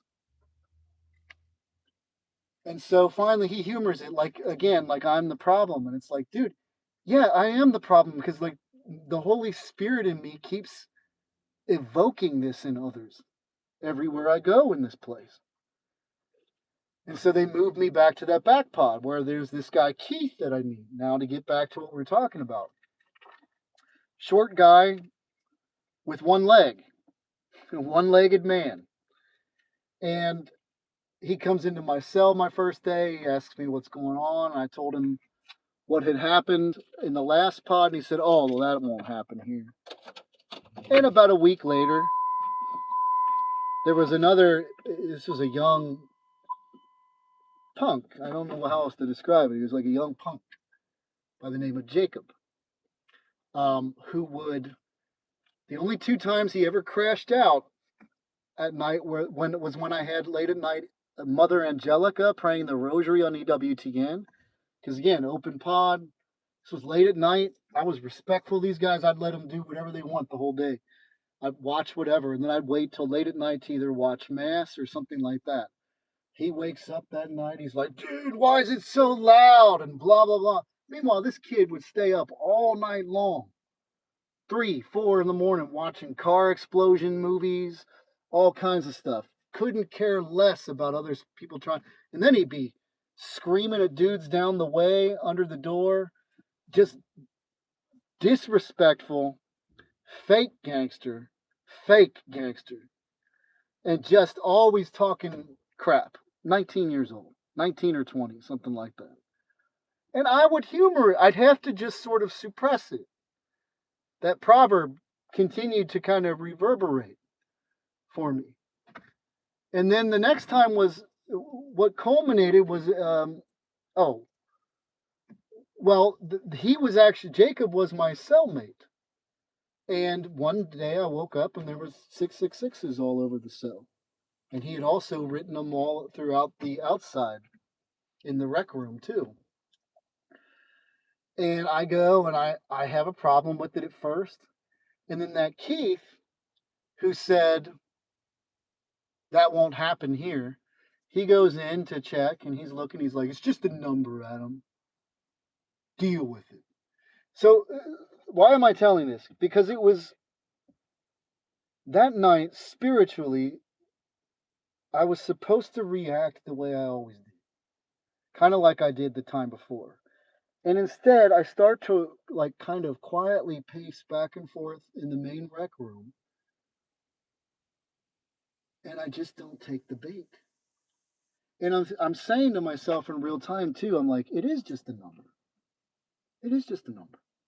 It's just the world I live in. And I'm thinking, and as he's literally like trying, this Keith guy is trying to get me to react, and I don't. And I saw it in real time on his face, like, shoot, why is he not responding the way we're wanting? So I didn't crash out on Jacob other than I told him what I thought one day. So there was another night where I was watching Mass, and it was late at night, and he does the same thing like he did with Mother Angelica. The first time with Mother Angelica, I told him it's spiritual. I said, this is spiritual. You're getting crazy over a woman, an old lady praying the rosary. And he did it again with the Mass too. He's like, if you don't turn that shit off, I'm gonna turn it off. And like, I told him, you can turn it off if you want. Like, I'm not gonna fight you over it, but. And he comes out and he turns it off. And it was the next day. I had finally gone to court. Amazingly, they come and bring me to court, and that's when I learned about this incompetency to face trial and all that. And I came back absolutely awestruck at what had just happened in the court. And Jacob was talking. I just couldn't take it that day. I don't know what he said to set it off, but I just, without cussing or nothing like that, without threatening anybody, but I just said, like, you're a hypocrite. Like last night, because it was the next night, he stayed up all night long watching movies and everything, loud movies. And I said, you're a hypocrite, man. And I told him he's a fake gangster. You're a fake gangster. And he says, I'm not even going to waste my time on him. Like I said, yeah, you're not going to waste your time on me because he ain't going to do nothing because you're a fake ass gangster. And then all these guards start running in. I'm the problem. All this time, dude, these guys would act wild all the time. They're snorting meds off the med card every night. Me, quiet. You could see me on the cameras reading my Bible, praying late at night on my soap rosary, watching EWTN. And all of a sudden, I'm the problem because I told little Jacob, whose name I'm not going to give the whole name of, little Jacob, the truth.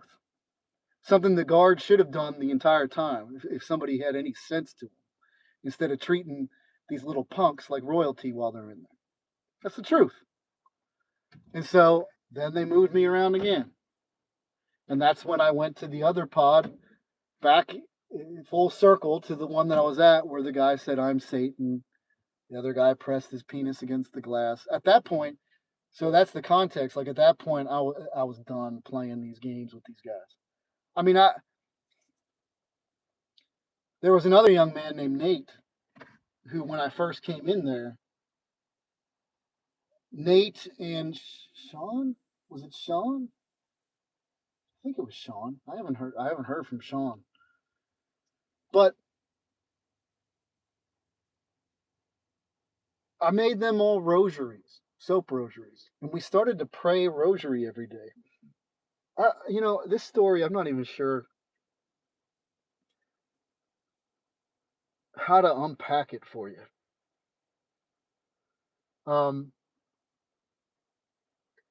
There was another. Long story short is, like, he was very interested in Catholicism. We did Bible readings every day. I told him about what I've been through, and he was sharing how he had gone through things similar. And then at some point, I had been moved around, and I came back, and it's like he switched up. It's not like he switched up. He switched up. And so there was this other young man that he became a cellmate with. His name was Nathan. The cellmate that was with him was named Ethan. Now, Ethan, dear God, how much time are we even on here now? Doesn't matter. This is actually kind of fascinating for those of you who have gone through some of this stuff. So, Ethan, well, how else to put it? He told me that his mother is a bruja, sacrifices like chickens and stuff like that. Probably knows of my YouTube channel. Somehow that came up. Pretends to be like some sort of karmic retribution. I don't know how else to put that. I'm hopping all around with this one because I don't know how to really explain it. Let's just say Ethan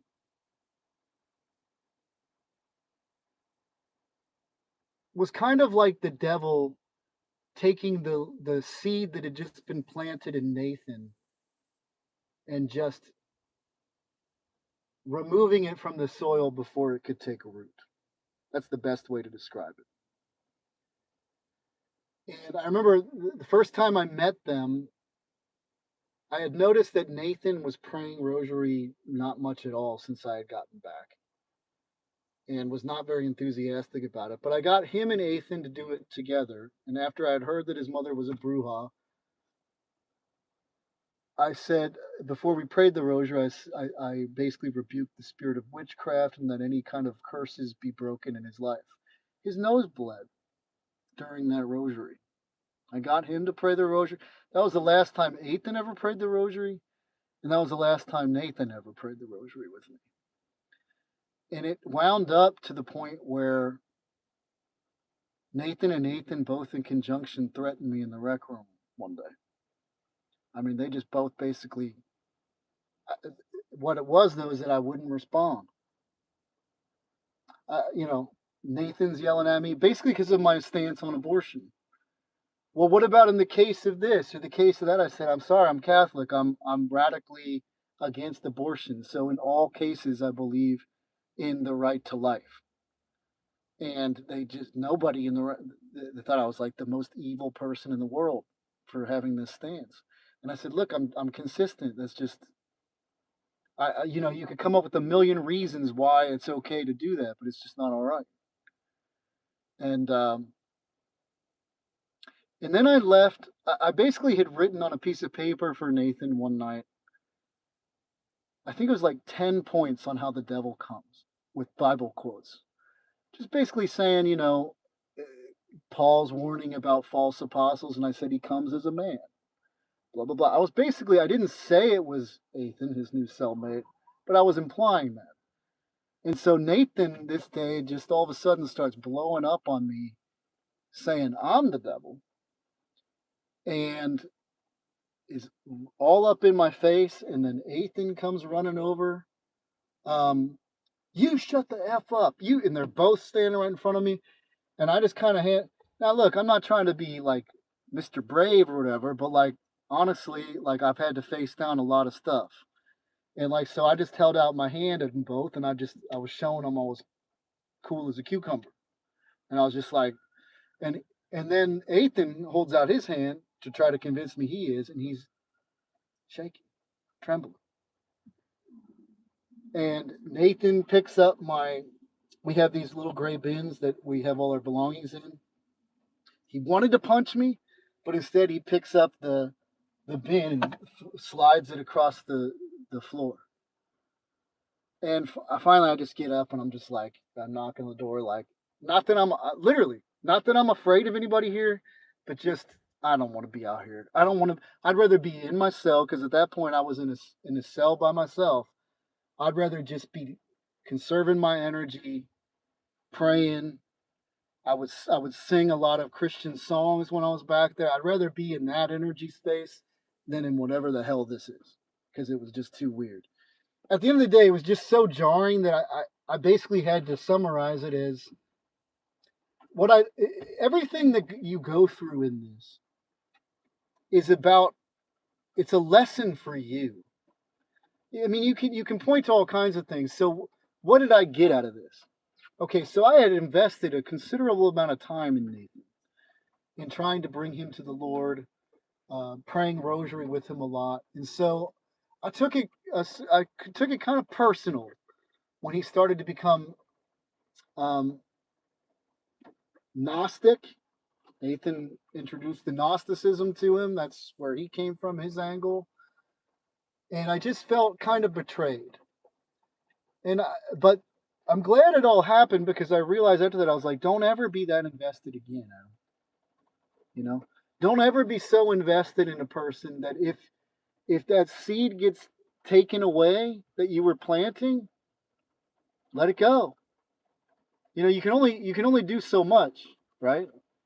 Rather than trying to insist. I think the problem I was coming across is that I cared about him enough to where I was really trying to keep him from going in the wrong direction. And instead, sometimes you just have to let someone go in the wrong direction. You know, I can't lead a horse to water, right? You got to let them make the decisions that they make. He did that Ethan guy did say.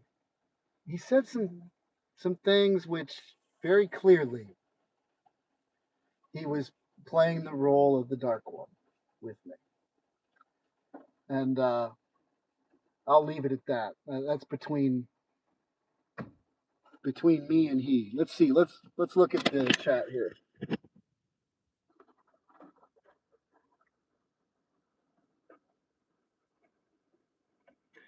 Oh, Pegsworth, what did the psych ward doctors diagnose you with? Well, nothing until I tried to kill myself after having been there because of the strangeness that occurred there. But bipolar. Bipolar is there's a lot of diagnoses that a lot of the canonized saints, as an example of the Catholic Church, would be diagnosed with. I think what we're doing, I think what's going on these days is remember how Herod was able to, through his astrologers, figure out who Jesus is? I think that our world system does that all the time. Trying to, looking at their tea leaves and doing their tarot card readings and all that, figuring out to the best of their ability who's going to be who one day. And I think you're going to see as we go forward in my life that I can lay claim to that. Okay? I think you're going to see that. I think that the testimony that God's creating here is going to be unstoppable and undeniable to the point that no matter what the powers that be want to try to paint me as, it's just not going to work because I bear the fruit. And I'm not even bragging. I bear the fruit and I love it. I couldn't, if somebody said tomorrow, Adam, you got to go work this 9 to 5, I'd be deflated. I couldn't do it. I'd rather live in my van doing what I do than to go back. To me, that would be selling out. Selling out. Now, I'm not saying that's the case necessarily for you, but I would die inside. I've got to follow the voice that he puts in me. See? And that's what a lot of people in the world are not doing today. You're told you got to do once, you can only live life one way. And that is to have this 9 to 5 or whatever else. And you interpret your 9 to 5, which is the pursuit of mammon and money, with what Jesus says work is. I'm not against work. It's just I'm not here to work for mammon. I'm here to work for the downtrodden, the needy, and the poor. Now, that wasn't always the case with me.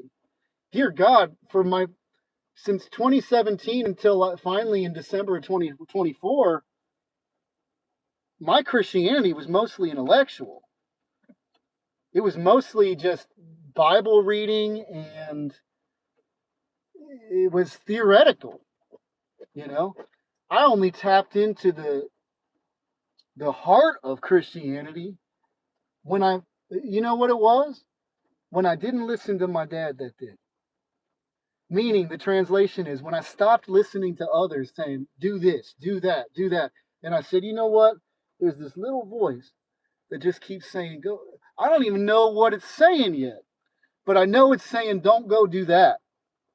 That's basically the way it works for me. The little voice that says, that's not it.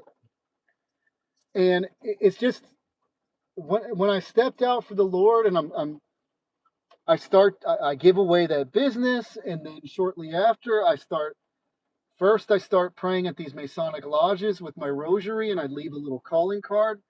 I'm pretty sure that that's probably a good reason why what happened to me in Brown County happened to me, by the way. But I would leave these little calling cards, sign them like Adam of the Rosary. I put Ezekiel 8 because that seems to be referring to the Masonic Brotherhood long before we called them Freemasons. You know, there are in the basement of the Lord, there are these men standing toward the east, worshiping the sun. And I think anybody that looks into the Masonic Brotherhood realizes this is solar worship, which we've been over this before, but like lunar worship or lunar symbolism is the female vaginal magical path, and then solar is male phallus. This all comes from Aleister Crowley, who was, as much as the Masonic Brotherhood wants to deny him, was an honorary 33rd degree Scottish Rite member.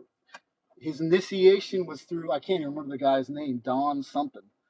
But Masons try to say like it was an irregular initiation. It's like no one can question the credentials of the guy that actually initiated it.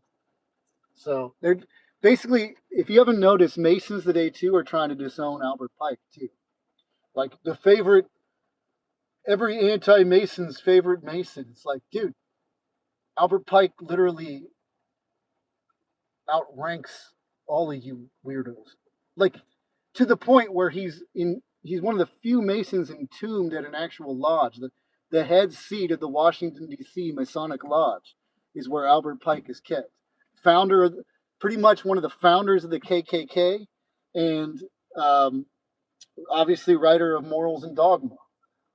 But if you haven't noticed, the Masonic, what Masons like to do is they never actually debunk what a person says. They always just mock or make fun of the insinuation that there's anything wrong going on.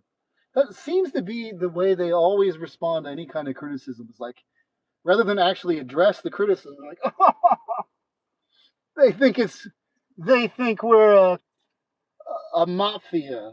Oh, these silly! If they only knew, we get together and we just talk. We can barely even agree with each other on certain things. It's like they always try to make it sound like it's just silly to even ask the questions. Meanwhile, there's entire encyclopedias about this topic. They've been literally kicked out of countries. They tried to overthrow the Italian government.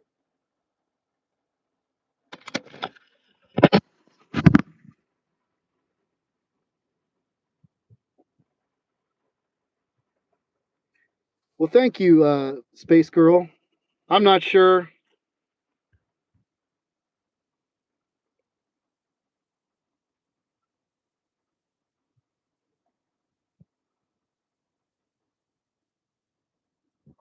Oh, God. I'm so sorry that chat turns into this, though. Hey, chat, people showing up for your live, it comes with the territory, right? God bless them. God bless them all. God bless all enemies. All this would get me in trouble with the courts. I propose to you all that every electronic account online is not necessarily even a human being. I mean, I think we know that with AI, but I'm going a little further than that. Right? The things that have kicked off for me in life online ain't nothing to them. I mean, when flesh and blood people can be used to come at me and say and do some of the things that they do, these online accounts, I mean, it just comes with the territory. You know, obviously, whatever's going on here, there's something in me, God, that really threatens others. I think what it is okay. So if you're walking down a dark street, and down the way you see this light, you're gonna see this light coming, and as it gets closer and closer, this bright light, right? You can't help to see it. You can see it from blocks and blocks away, and it's like a moth to a flame that just has to come and get near to the light, but instead it's bumping against it over and over again, trying to attack it. because they don't know. It's like, well, everything here is dark. Why are you bright? Now again, my testimony is not I've always been of light. I was of darkness for so many years. That's the testimony of every Christian. Every saint has a past, every sinner has a future, right? I was living in darkness for so much of my life. So what happened is what happens to every Christian is Psalm 27 says, when your mother and father forsake you, the Lord will step in for you. It talks about the Psalms are filled with slanderers and false accusers that rise up against the followers of God, you know? And that is absolutely what starts to happen to you, because it's the God of this age, that antichrist spirit, that can't stand what you're about to do. Because every time you may think that your activation for Christ with the Holy Spirit, when I say that, I mean it's not just I believe, it's obedience to Christ. And obedience to Christ is Matthew 25, the letter of James. You know, whatever you did for the least of those among us, you have done for me. And whatever you did not do for the least of those among us, you did not do for me. It's doing that. If you start to do that, do you have any idea how dangerous you are to the kingdom of darkness? Any idea whatsoever? You know, it's more a Christian that starts to do rather than hear is more dangerous than any Christian that invokes some kind of spiritual warfare prayer. You want to, if you want to really, I keep saying this, but if you really want to wreck the kingdom of darkness, serve. And serve everyone. Serve not just the downtrodden, the needy, serve your enemies. Bless your enemies. Bless anyone. Bless everyone. It's the God of this age that tells you, well, Jesus never meant, Jesus never said, turn the other cheek to just be abused. No, no, he actually, he healed the centurion's ear and then put Peter's sword away. Actually, he said, do not resist one who comes to do you evil. Actually, Jesus was radically nonviolent. Radically, you know. When he says that people think I came in peace, I did not. I came as a sword, that families will be divided. It's not a physical violent thing. It's just simply I am the truth. The truth divides people. It's a spiritual war we're in, and people that are members of your own household will start to attack you, especially if you do the things that I asked you to do. You can you can have all the great theoretical theology. You can know the Bible in and out, but if you never do it, you ain't a threat to nobody. You're no threat to the devil or anyone else. But if you start to do it, if you do what the rich man couldn't do and he goes home and he's sad because he's got many possessions, but if instead you say, you know what, I think God actually is calling us away from this life of safety, because all the 12 could have done that. They'd have been like, well, Jesus, that's not. I'd like to follow you, buddy, but I got to be practical. Okay, we got to be practical, and I'm gonna stay here. I'm gonna keep fishing, take care of the fam. I can't follow you. That's just too much. I think that we're making excuses today, especially in 2026, United States of America, where most people, some through no fault of their own, it's mostly brainwashing, don't know that there's any other path other than the pursuit of money. You don't have to, when you say, like, well, that's not practical, or whatever, it's not practical because you're not willing to step out and do it. It's not practical because it never crossed your mind that maybe it is practical. That maybe God's not lying when he says he's going to take care of you and give you your daily bread if you just come out and follow him. Right? Maybe you're failing to believe that God's actually going to see you through all the difficulties. I can tell you, and I think most people will acknowledge this too, people that have been familiar with my channel over time.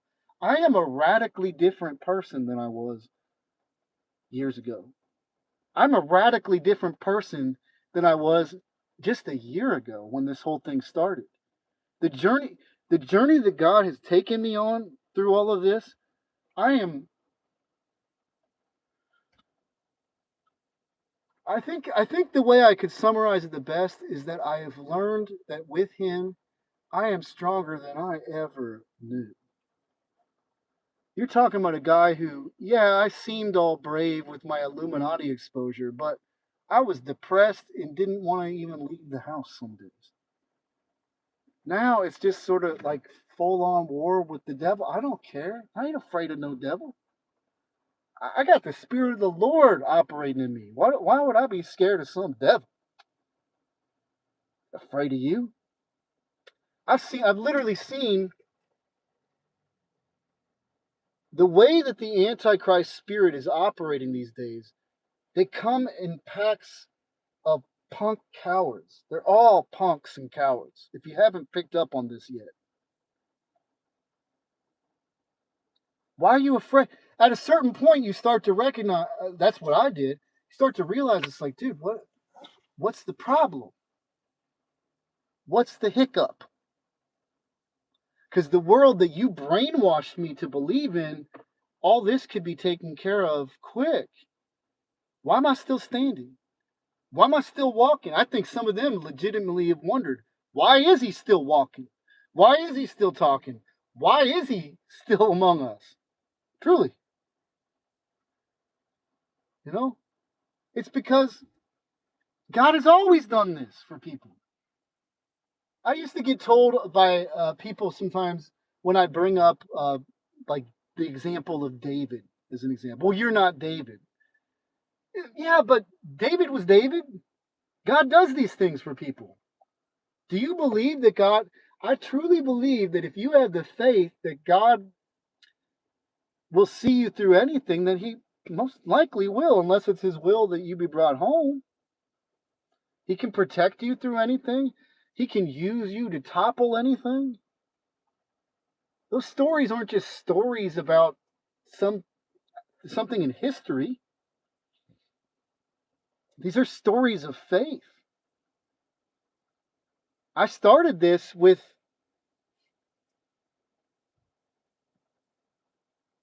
the faith of a mustard seed, really. I mean, it was probably a little bit stronger in December when I did that, 2024. It was actually quite strong. God was definitely calling me at that point. But in 2017, where this whole story begins, I had the faith of a mustard seed. I mean, it was barely even. I knew that what was happening to me was evil, and I knew I needed God, but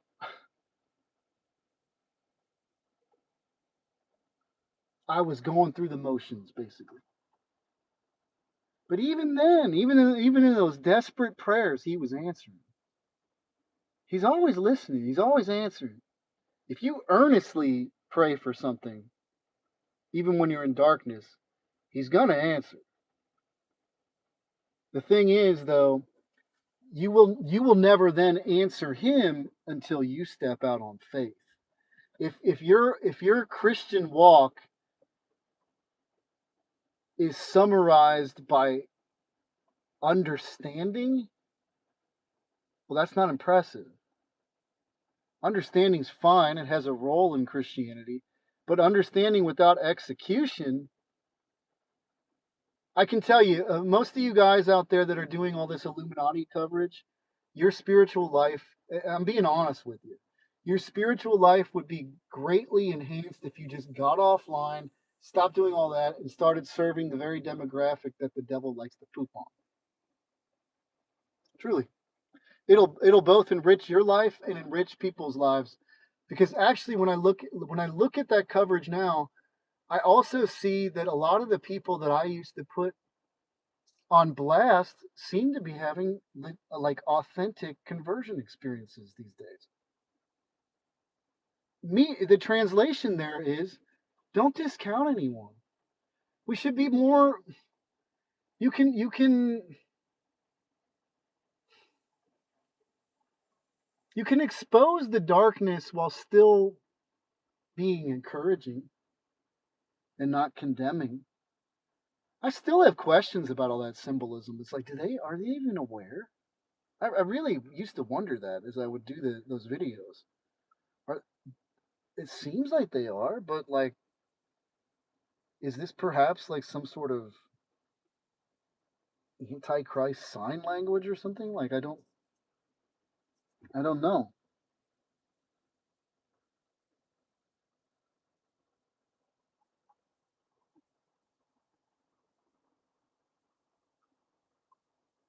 Yeah, I mean, I enjoy it. Space Girl said their greatest power is convincing us to hurt ourselves in fear of them. Demons, of course, we're talking about. It would be better for us to be taken home and be in the arms of Jesus. If God keeps us here, He will be with us and guide us if we ask.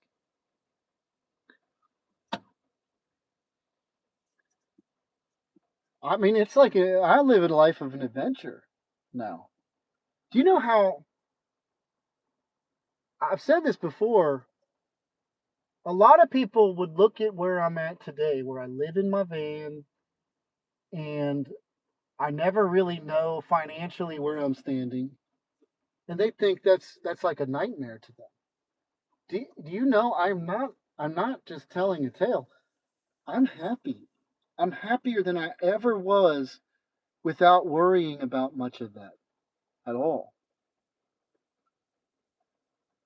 I'm happy because God has literally interacted with me in ways through this journey to where it ain't a mustard seed anymore.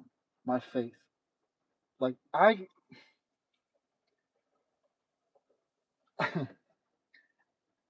was, what was it, last Thursday? A group of us get together and we feed the homeless under a ministry founded by another guy,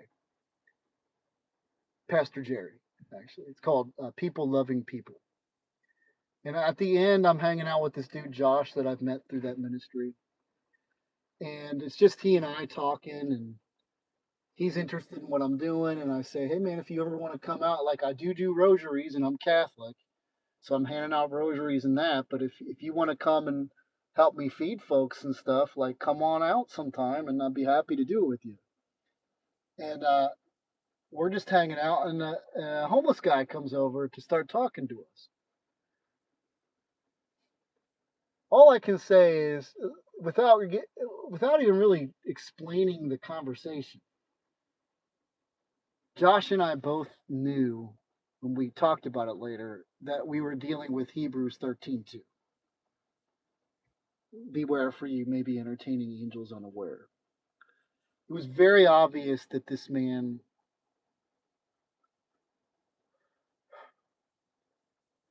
was an angel. Like he actually gave he. How do you know? Sometimes it's like, so he name dropped a ministry that both me, and this other guy should look into. Oh, this ministry comes down here and feeds people over here, and he adamantly wanted us to look it up. And so I looked it up and I messaged it to Josh. Just little things like that where you may think, oh, it's just a random thing. No, but this man did not come in an obvious disguise like this would be the Lord or an angel. Dreadlocks, you know, seemed a little bit tipsy, right? And yet he stopped to pray for both Josh and I too. And as he put his hands on us, I could feel the Spirit of the Lord operating. I hope you understand that God doesn't, if God says to look after the widows and the orphans and those who are forgotten and the downtrodden and the needy and the beaten, do you think that when he comes to see if you're going to see him, if he's going to just come in the disguise of Jesus himself? That wouldn't be very much of a test. Of course you'd help him if you knew. No, it was, he's going to come as someone who maybe you would otherwise ignore if you're not in the right mindset. If you haven't yet understood But often the Lord comes as those who you would rather not deal with, frankly.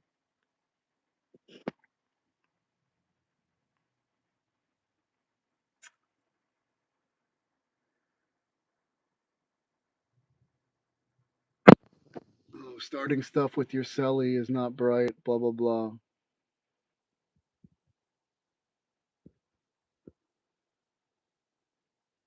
Timothy, I don't even know if Timothy's here or not. Number one, you weren't there.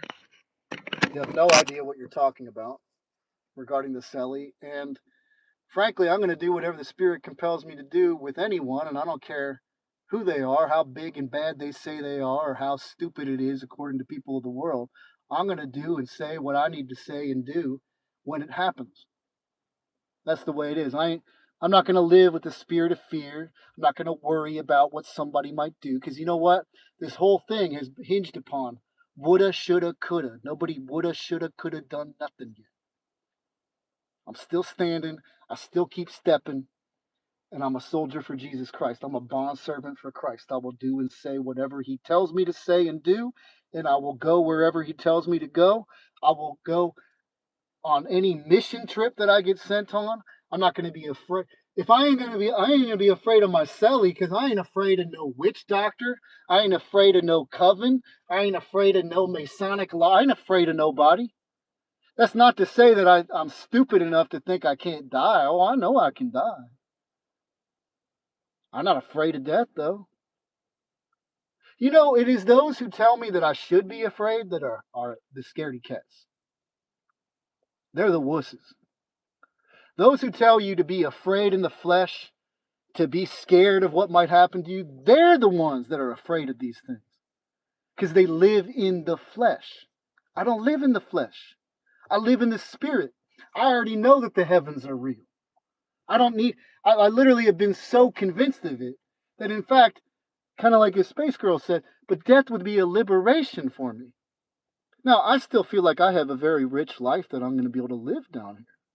I get to, the beauty of it is, I get to tap into heaven on earth now, here.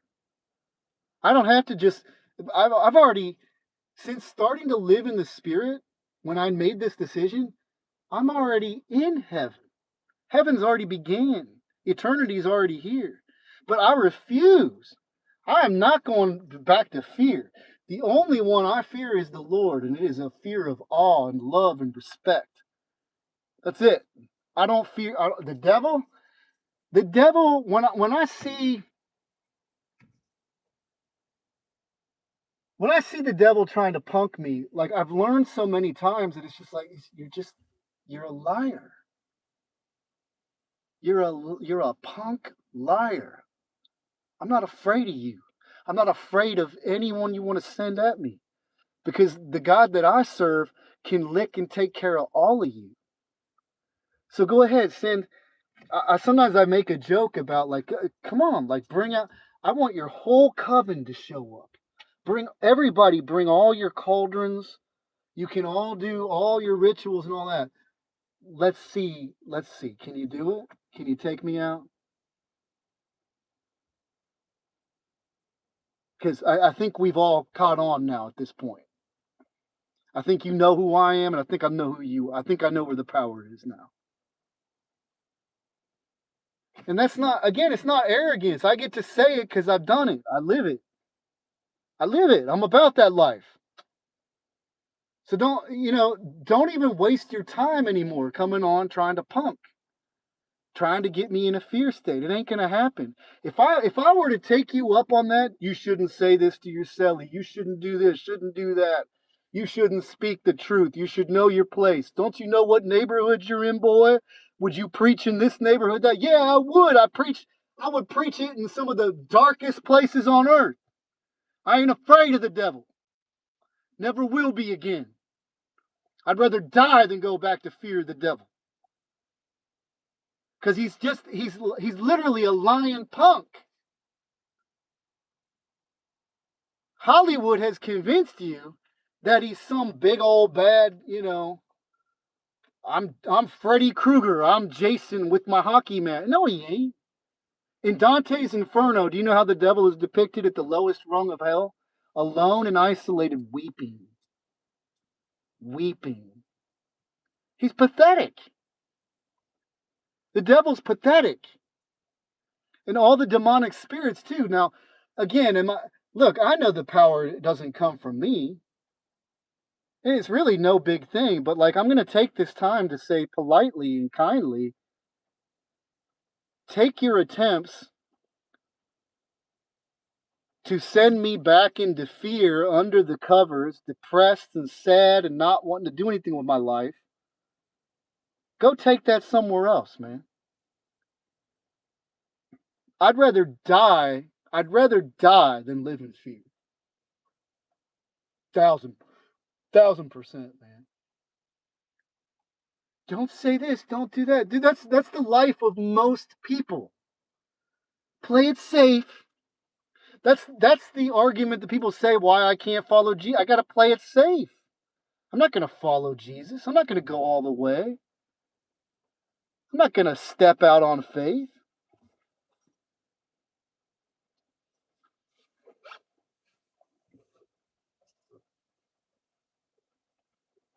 Obviously, as one man, like, I'm not much, right? But the God I serve can do anything. And he's always used men and women. Name a single hero of the Bible. And by the way, I'm not making any bones about it. Like, I want to be a hero of the Bible. Like, I want to be like that kind of servant. I'm not trying to be some fake humble person that's like, oh, well, I could never be used by the Lord. No! Use me mightily. I want to use me to wreck the devil's forces. That's what I want. Why not? But name me a single hero of the Bible that's like, I'm scared of the devil. Gotta know my place. I better know my place and not do this. I better not speak the truth here. Did Jesus really? You're on a Christian channel telling somebody to be scared to tell the truth because it's a cellie in jail and they might be in trouble. Brother, I ain't afraid of you. Do you know how liberating it was? And that's where, again, it's like God's taken me on this journey to show me my strength. How liberating it was to, even in jail, surrounded by the enemy, denied right to trial, just all kinds of unfairness happening to me, to still stand my ground and to still not give in to fear. You know how liberating that is? So you go live in fear. You go be afraid of the devil. You know? I'm going to just keep on rolling with Jesus.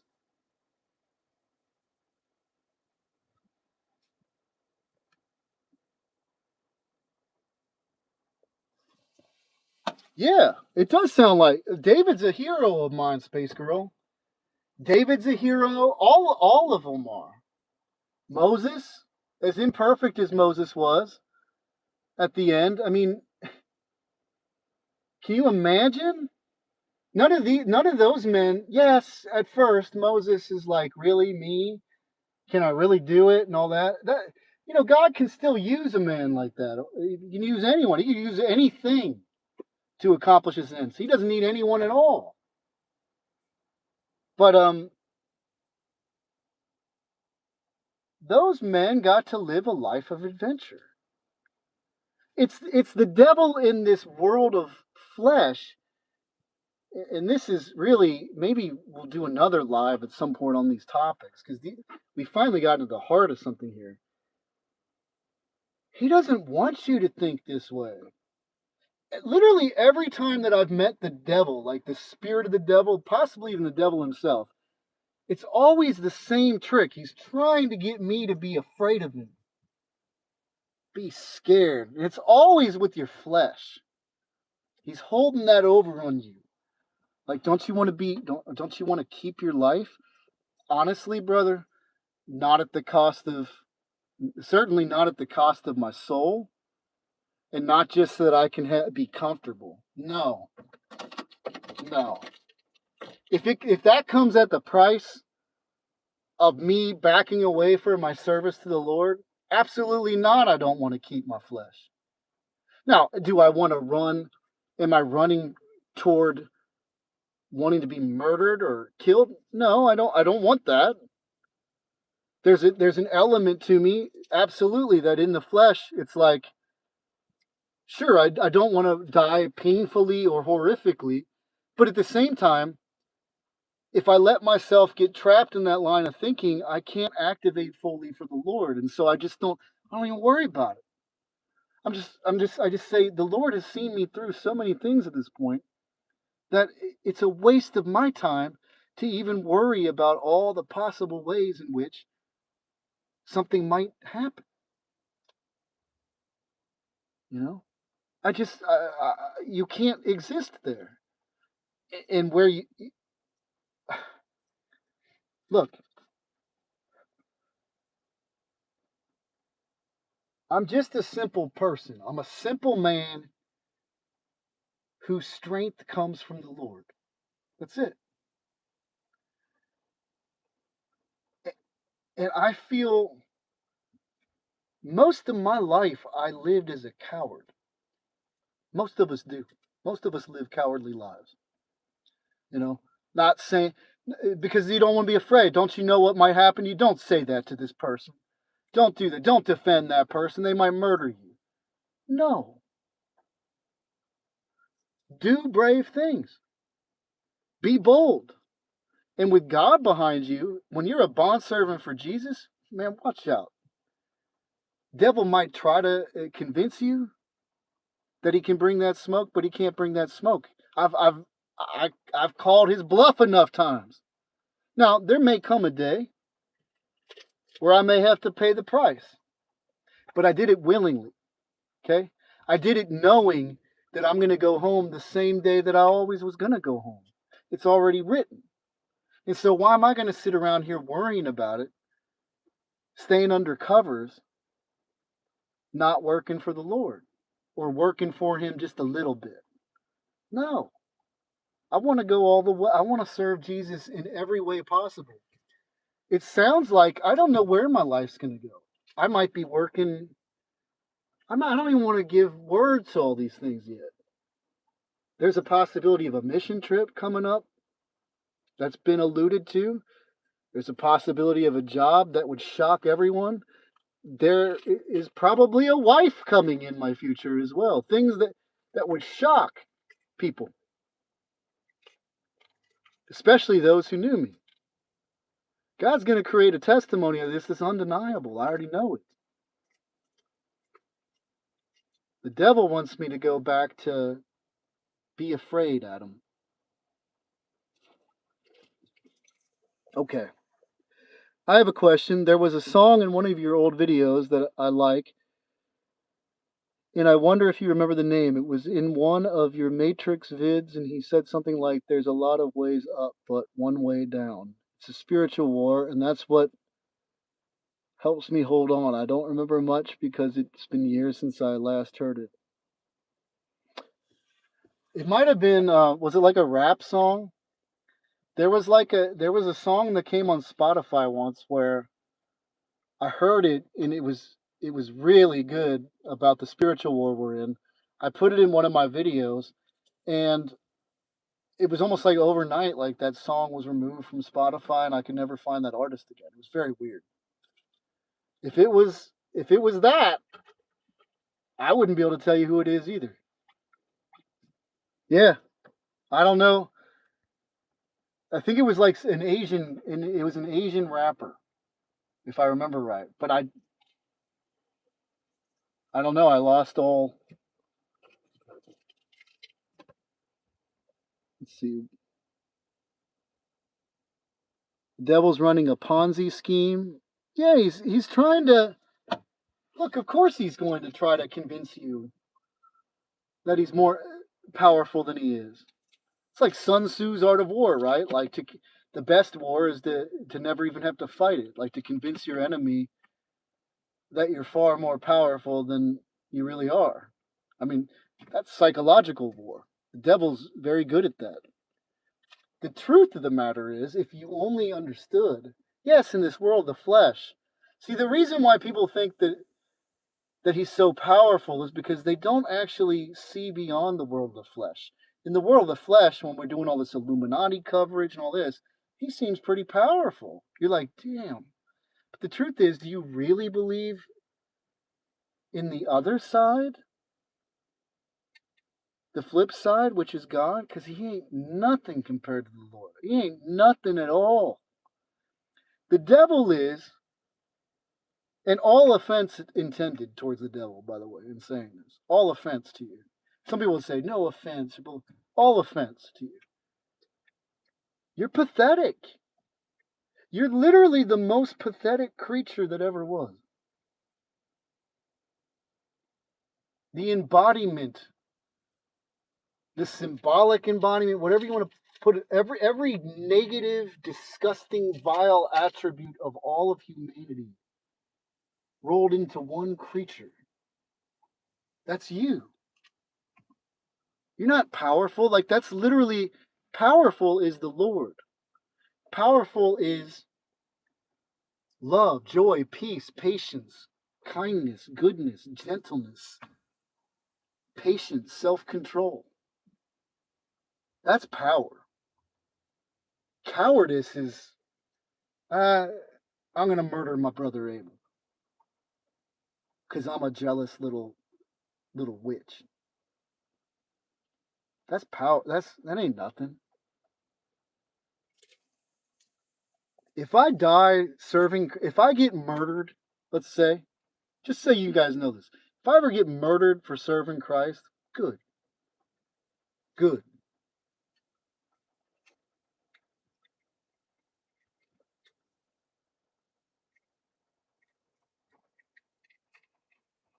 I'd rather that than live a long life as a coward. If only more and more Christians stop being cowards and worry more about their 401ks and their big old houses. I'm not saying that some of you haven't activated exactly, but I mean, are you really living the life that you're called to live? I look at somebody like St. Francis of Assisi, right? Who grew up like most of us do over here in the United States. Money, a lot of comfort, and gave all that up and started living an itinerant life to serve the poor and the homeless himself. He's a hero for a reason. That is like a Franciscan. St. Francis is the founder of the Franciscans, really. A Franciscan is, in my mind, what it means to be a Christian. It's almost like, I mean, I say it is a Catholic. So like to be a Franciscan, I'm not sure why that's an order or a special order, because that's just basically what it means to be a Catholic, right? That's the way I put it. But we have these heroes of the faith, but like that's actually what we're being called to do. Name me a single saint or hero of the faith that played it safe. You're not going to find one. No one talks about them ever. No one remembers them. I had a lot of money and I had a good retirement. Never went without. That's not a story of God's people.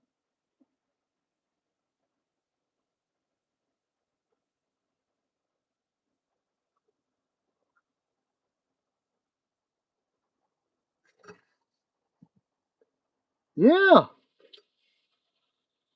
Jeremiah, all of them. We don't we don't remember Paul. All the guys like Paul, Peter, all these were spiritual gangsters. Paul went, Peter got crucified upside down. Right? Everyone went to their death but John of Patmos. Everyone went to their death. Gangsters. Did any of them listen to the devil when he's saying, "Peace, Paul"? Paul, play it safe. Don't say these things. No. Obviously, that's the rebuttal to the whole give unto Caesar what is Caesar taken to the extreme. What is Caesar's? Obviously, what is being said there is not to shy away from the truth or just go along with evil. Obviously, each one of these men and women, these early martyrs that went to their deaths, did so in defiance of the powers that be telling them to shut their mouth. So obviously there's a limit, and that limit is when it comes to conceding on matters that are integral to the faith.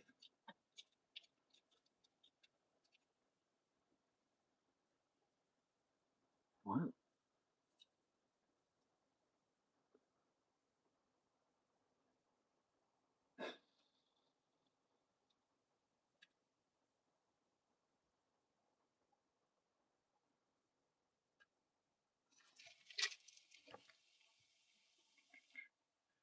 Try Googling those lyrics. Let's go back and see. Man, I wish the chat was a little more.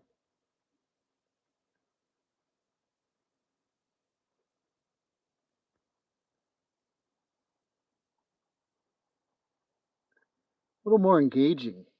I feel like there's so much for us to talk about, and sometimes there's just not much really being talked about in chat. God bless you guys. I'm not saying I'm not. Some of you are serious, but sometimes I'm just like, come on, let's have some participation and engagement here.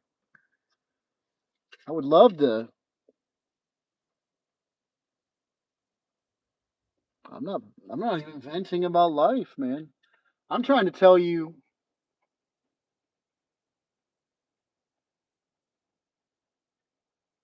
God's not just around. Like you say, you're venting about life, but I feel God is around. God's all around. That's been the whole point of this video. He's all around. The devil's a punk, a liar. There's another choice word I wanted to use that rhymes with witch. Sometimes I just use that. He's a punk, witch, and a liar. That's it. Ain't nothing. He's on a leash. St. Padre Pio said that. He's on a leash. He can't go beyond whatever it is that God tells him to do or not do. That's it. He has no ability, especially when you're a servant for Christ, to do anything to you that is not allowed. Nothing.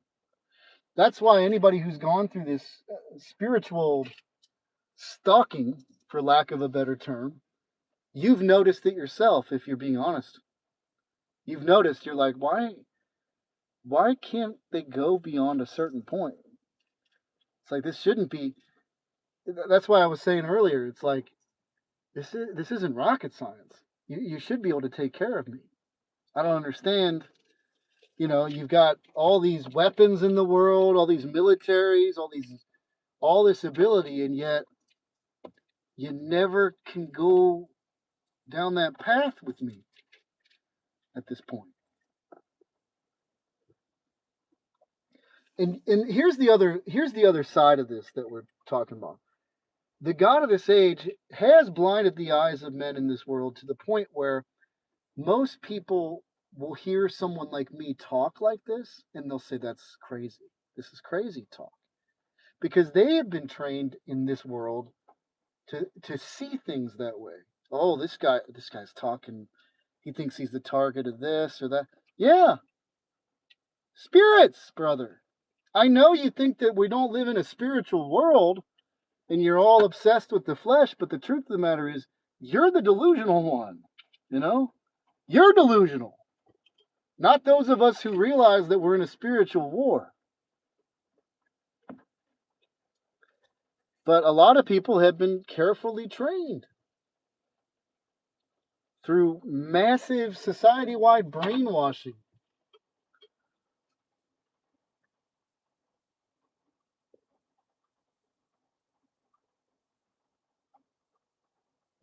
When was the first time that that's a good question. Okay.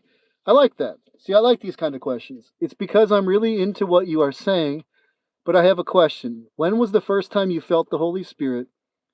And can you describe what it feels like? Okay. Right in the moment as I'm thinking of this, where do I start?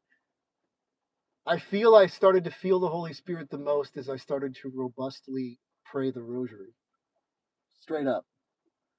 And I would describe it as waves of love. Now let me put this in context too.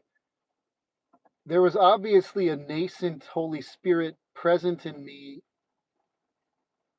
number one, all my life, that was being greatly grieved. And then number two, in 2017, when I first gave my life to the Lord, but not really fully, it was there, but it didn't start dancing really until I started serving. I don't view this old channel that I used to run here where I would make videos about the Illuminati and all that. Some of you would consider that service. I don't consider that service really. I mean, perhaps I see service as getting out there and doing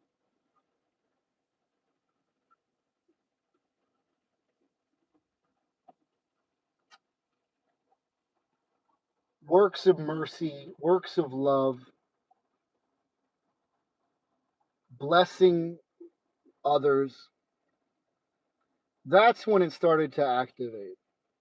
And that's when the way I would say it too is one of the ways that I see the Holy Spirit is it's like God shows up through others constantly. So there's that too. Yeah, it's an internal thing. It's that it's that thing that everybody calls intuition, number one. That little bugging voice. It's not even necessarily a voice, just this thing. It's like, nope, yep, nope, yep. And the world constantly tries to tell you to ignore that. Oh, you got to do. But I have found over time that little thing is never wrong, ever. So that's part of it. You have to feel the Holy Spirit grow inside of you. You have to constantly submit to the Lord. And what does submitting to the Lord look like? Submitting to the Lord looks like service, straight up. We keep talking. Everybody keeps talking about this meme that goes around online, but it's brilliant. It says, "If you're waiting on the Lord, be a waiter and serve the tables." That's what he did. He served humanity. So these guys that sit around saying works don't matter and all this, oh, they matter. Jesus went to great lengths and pains to explain to you that obedience is very important. So I would say those who John 3:36, those who believe in the Son will have eternal life, and those who do not obey the Son will not have eternal life, and the wrath of God will remain upon them. I can't stand these heretics that constantly knock this idea that we're supposed to be anything other than intellectual Christians that believe something. Like, oh wow, oh wow, how impressive. You believed. Over and over all in scripture, we keep seeing belief equates to obedience. What does obedience look like? Obedience equals works. Because Jesus says over and over again to do these things. If Jesus says you will know one another by your fruit, well, doesn't fruit equal works? Meanwhile, every heretic has tried to downplay the role of this evidence that the Holy Spirit is operating in you.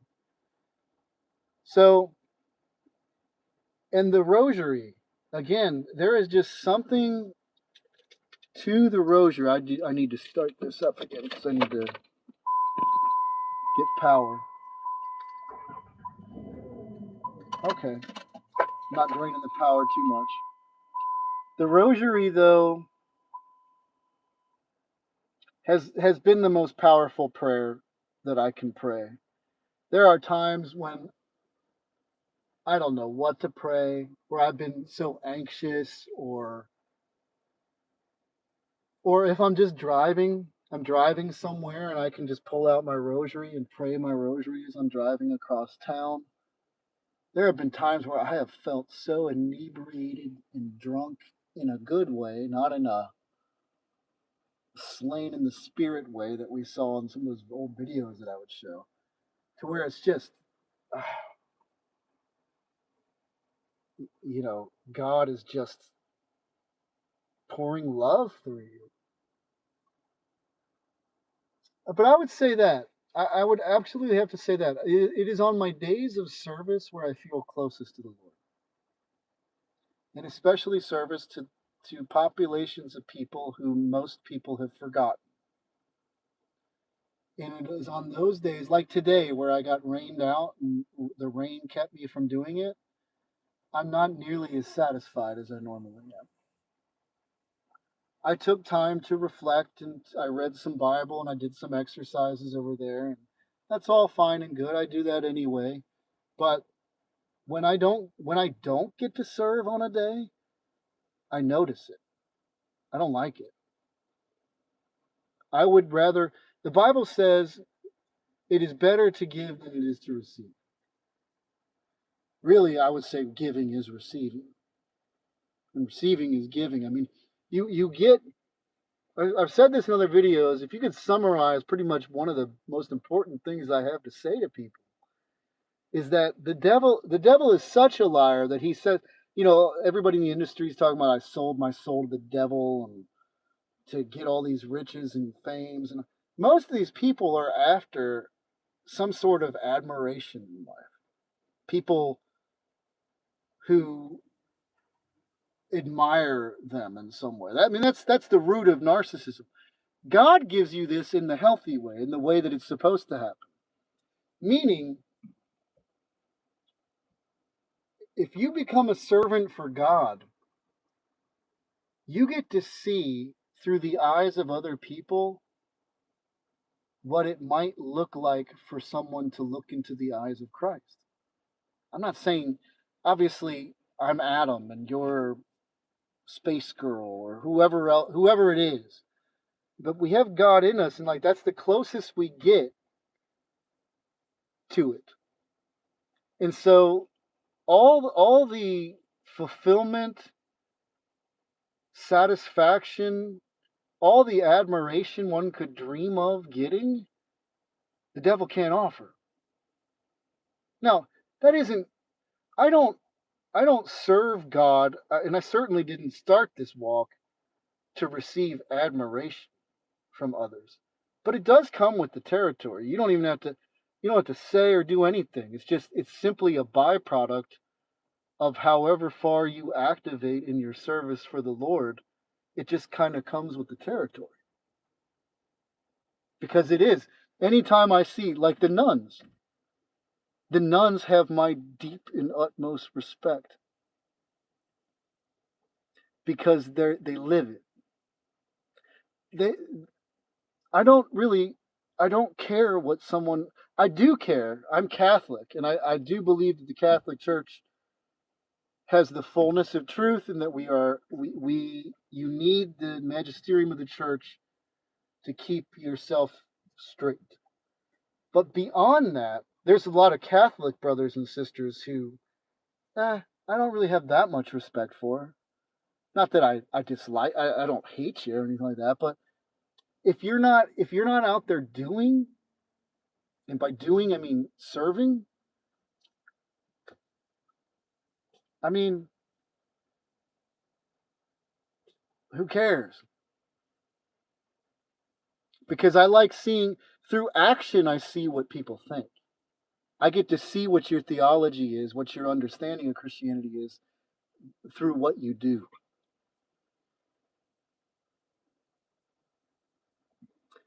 So if anybody has any other questions, I don't care. I'm just going at it tonight. I got nothing else to do anyway. It's gonna be a long live video. I don't do these that often. I'm enjoying this though. I'm enjoying actually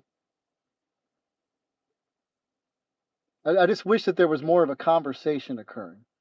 I feel like this would be more interesting if I were having a conversation with someone.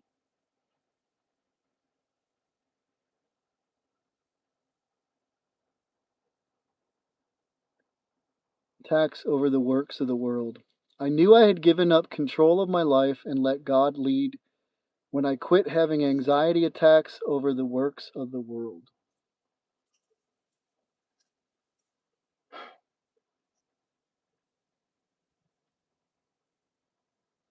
I'm not sure how to read that exactly.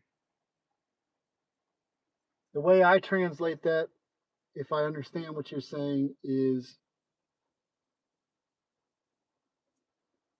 that you no longer fear the world. Maybe that's just me translating that for you.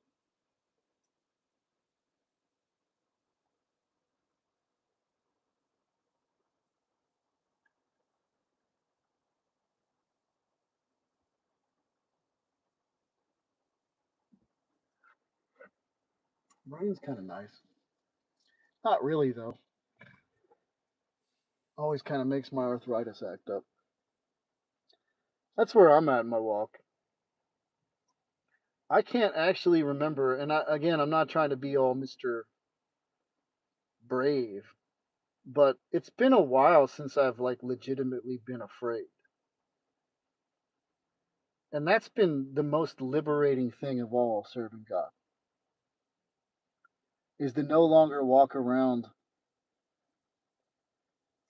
with the fear of death, actually. Because that's ultimately what it comes down to.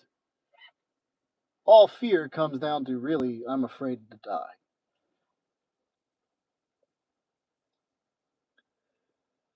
All right. Someone says, I live with people who steal all the time, and I lost the key to my room door, and I lost it and blamed them because they are always stealing stuff, and then it became a huge fight. I wish I could have. I'm not sure what they're going to say then.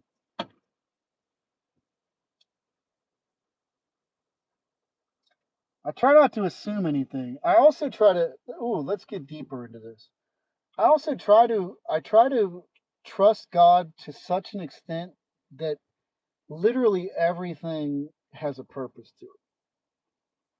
So if I read the Bible, like there's literally nothing really random in the Bible. Like even Leviathan, which represents chaos, it's like God uses, manipulates, and works around to somehow still create his greater good. Or even when we know that Joseph's brothers turned on him and sold him into slavery. At first wanted to murder him, but God uses that as well. I try to always, rather, it doesn't always work, and that's always something for me to look at. But do I trust God so much that at every point, in every level of hardship or something that I find to be unpleasant, or um like this SOB is the problem and I'm not, you know, none of that matters. Like, do I trust God enough to know this is all happening for a purpose and reason? And it's pretty much never going to be, aha, that person was terrible and I'm so great.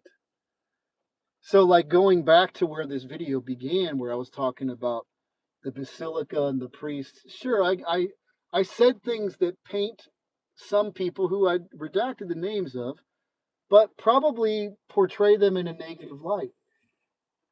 My intention, though, it's like that just it is the story. It has to be told the way it happened. But if I'm honest with you about how I look back on it all, there are ways that I probably could have, that I've learned since then through all the trials that I've been through, on how to handle it all the better to where it probably wouldn't have risen to that level to begin with, or at least I pray it wouldn't. Meaning, we're wasting our lives if we're not looking at the role that we're playing in things. Yeah, oh, other people may be wrong all the time, but how do I respond to that? How do I react to their wrong? That's that's far more important. And sometimes I even suspect that some of those are angels unaware that I'm entertaining. Some of the people I really have wondered a lot of times are some of these people who test my patience greatly or who try to get me into a fear state, are they actually like not on the opposite team? Because it seems in my walk and journey with the Lord that the things that He's ironing out in me are thematic, meaning they just keep coming up until finally it's ironed out, or until finally I have figured out what it was that God was trying to tell me at that time. And then it's usually from that point on, then it's on to the next lesson. That's been my journey and walk. It seems that it gets clumped up. And so I could look at these people who have given me difficulties as my enemy, but actually they're a great blessing to me. Really. I mean, how would a person know how to, or how would you ever be able to transcend anger if you've never felt anger, as an example?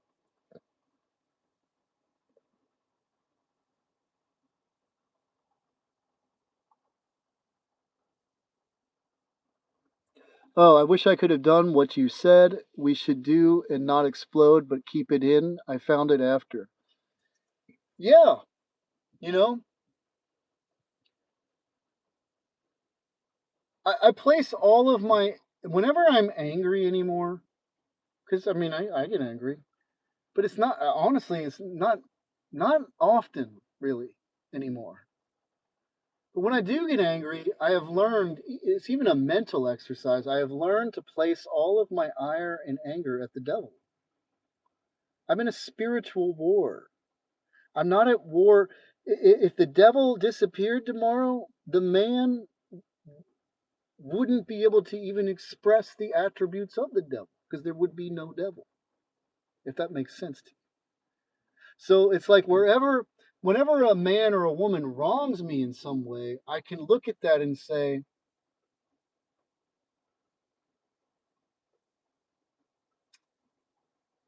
that attribute is in absence of the Lord in this instance. And so therefore, rather than say,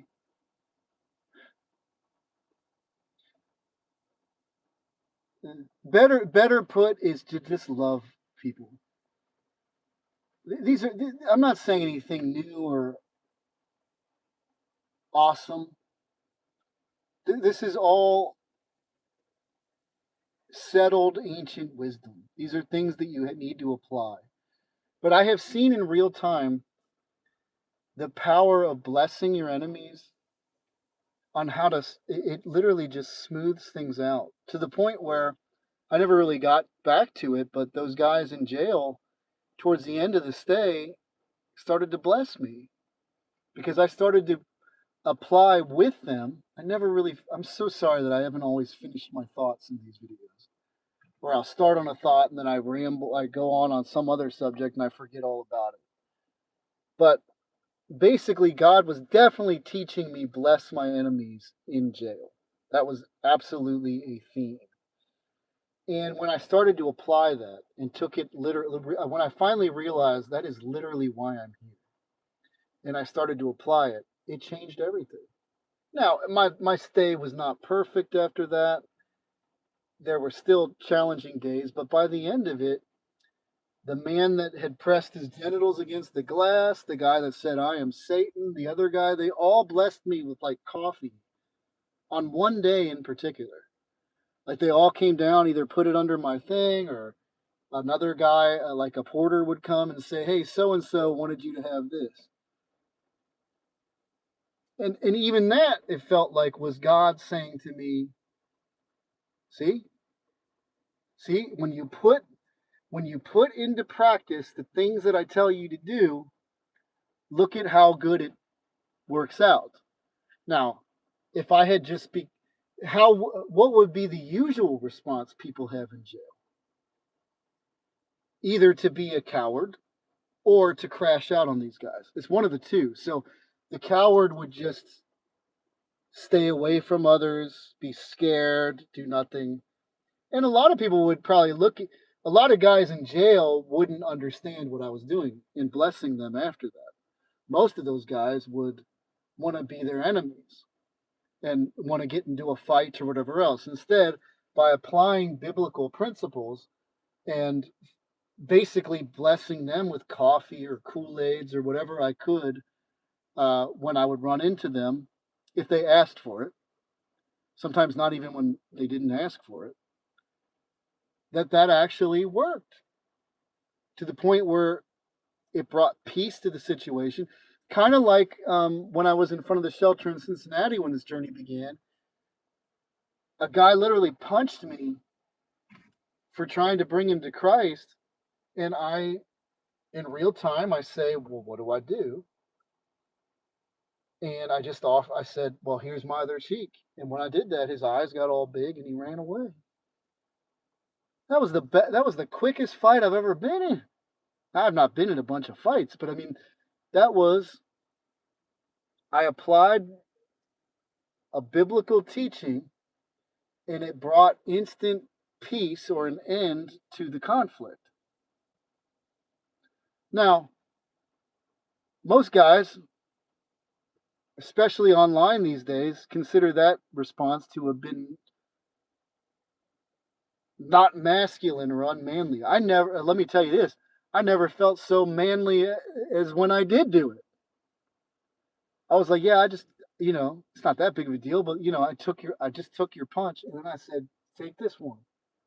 It felt kind of gangster, to be quite honest, the whole time. And I would have been like, here, you want, if he punched that side, I'd have been like, hey, take this side again. Like, take this side again. I feel like that's pretty awesome.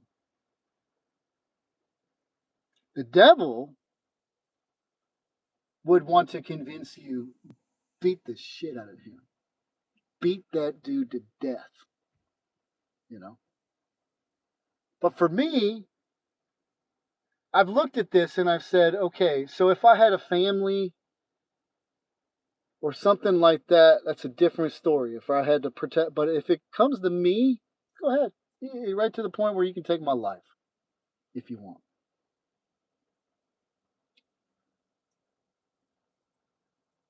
It's a little bit of a babbling, but I mean, these are important things. Like, live. That's why I would say spend time in the wisdom books of the Bible. Proverbs, the book of wisdom, the wisdom of Ben Sirah. Obviously, know the Gospels too, know all the teachings of Jesus. And then try to live, you know, try to understand these Proverbs in light of Jesus and what he taught.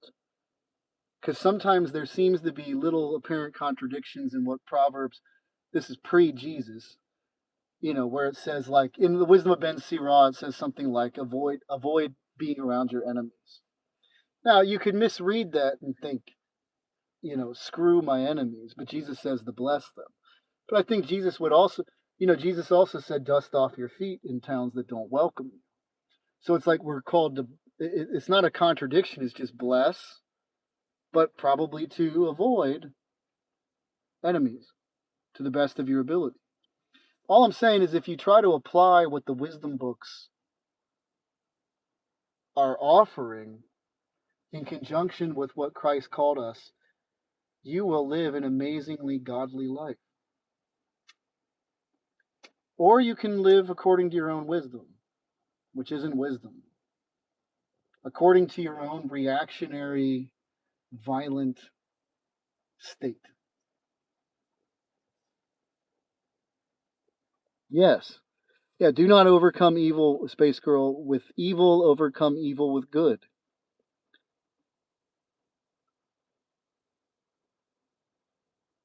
Somebody else said, you helped me realize that there's so much satanic propaganda, subliminals, It's obvious now, but I was so stubborn watching all your comps made it clear. Forever grateful, bro. Glory to Jesus. Hey, amen, man. I mean, it was all that coverage that I used to do on the channel was important for my formation as well. To the point where I finally did get to the point where I realized I don't need to do that anymore. Meaning, it, I really believe this. The best way to fight the devil is to put into practice all the things that God calls us to put into practice. And you can summarize all those things that God calls us to practice with one word: love. Love your enemies, bless those who curse you. You know, love those who people feel are beneath them. You start to do that and it's like, man, I have so many friends today, whereas before I was a loner. I know so many people now. My life is rich, all because I started to live for the Lord. You know, real people, not internet people, not this, not people that spend all their time on social media or wherever else either. Like real people that I get to meet in real life. So my life is radically different. I wouldn't turn back if somebody said right now, Adam, you know, here, go back to your home. Everything's cool. Let's forget about all this. Here's your fridge full of food. Here's all your creature comforts are taken care of. I wouldn't do it. The only way I do believe that God's gonna listen. If I have a wife and some sort of family, then yes, I will I will do what I can to take care of her. And if I had a kid or two, absolutely. And if she wanted more things than I want, I would, because I love her and she's my wife, I would do that. But for me,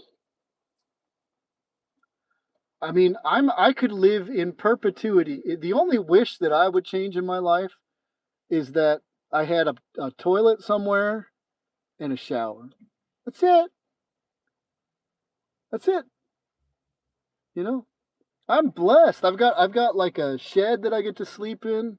It's not like a shed. I mean, it's drywalled. It's got electric in it, but it's got no running water. Actually, there is running water on the ground, so I'm blessed in that.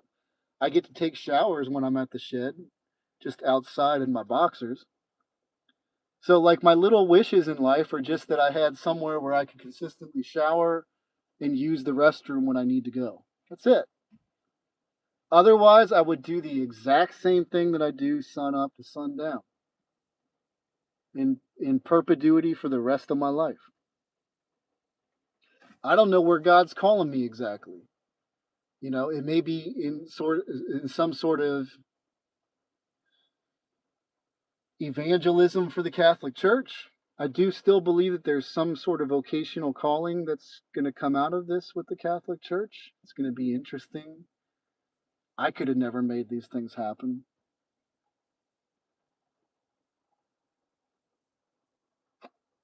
Um,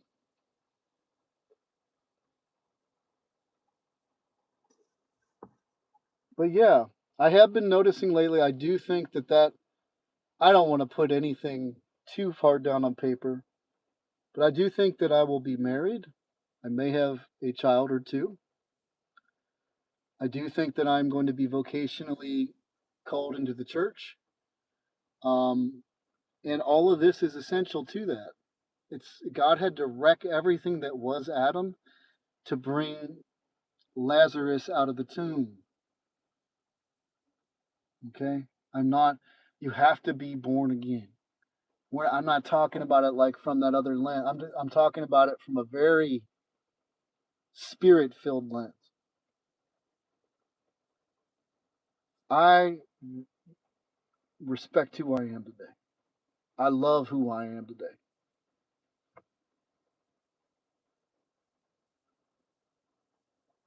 There you go. I prayed for help to stop doing drugs and smoking cigs, and God took them from me. Drinking was my big one, and I said, Father, I can't stop drinking, but you can help me, and it would be a miracle. He dot. Oh, I'm sure he delivered you of that too. Anytime that you start, look, when you meet God earnestly and halfway, to where you're basically halfway just means I'm weak. I need your grace to do this. You may not even have words to say it like that. I'm not strong enough to do it on my own. I'm desperate. Could you please help me, Lord? He comes through. You know, most people who don't have that testimony, I think, are still trying to keep their sins. Okay, he did help you. He gave me a blood clot in my leg and made it so I can't drink while on my medicine for the next 2 years. Now, the atheist would laugh at you for saying that. Oh, God. Kind of like somebody earlier in chat was like, God made you homeless, LOL. They would probably laugh at you for saying that too. They don't get it. They're idiots. They don't realize that a lot of times, like for me, the only way that he could make my life new was by removing so many of the people around me that were no good for me. And to people who would be observing from the outside, it would look like my life was falling apart, and it was. But it wasn't really much of a life at all. Sometimes God does things that, according to the world, doesn't seem like a blessing at the time. But it's later in retrospect where you look back and you realize that was 100% essential in keeping me on the path with Him. Yeah, that's not true. So Sojo 21:12, the rosary will do nothing for you, nor will praying to Mary. They can't spell well, Marry, or any of the saints. The Catholic Church is so laughable. Sojo, and we're going to take care of you here in a little bit. Uh, that is the spirit of the Antichrist. So Sojo is a liar. The Rosary does great things. There's not a single saint since the Rosary was given that doesn't extol its virtues. Saint Padre Pio used to pray it 36 times a day. Saint Francis of Assisi, there's not a single saint of the Church that doesn't extol the Rosary. Also, there's no church without the Catholic Church. So you say the Catholic Church is laughable, Mary. Go look up Father Chad Ripperger, Father Dan Rehill. They will all tell you how the demons cannot stand Mary. Frightened, scared. So let's see here. Don't bother reading anything out of Scripture. In backing it up, just feel free to top off the top of your head. Poor guy. You know, I was the greatest lie that got me tripped up for a long time was the Sola Scriptura one, which was a post Protestant Reformation. It's like as if we have this Bible that is like um, uh, separate from a church, right? Absolutely ridiculous.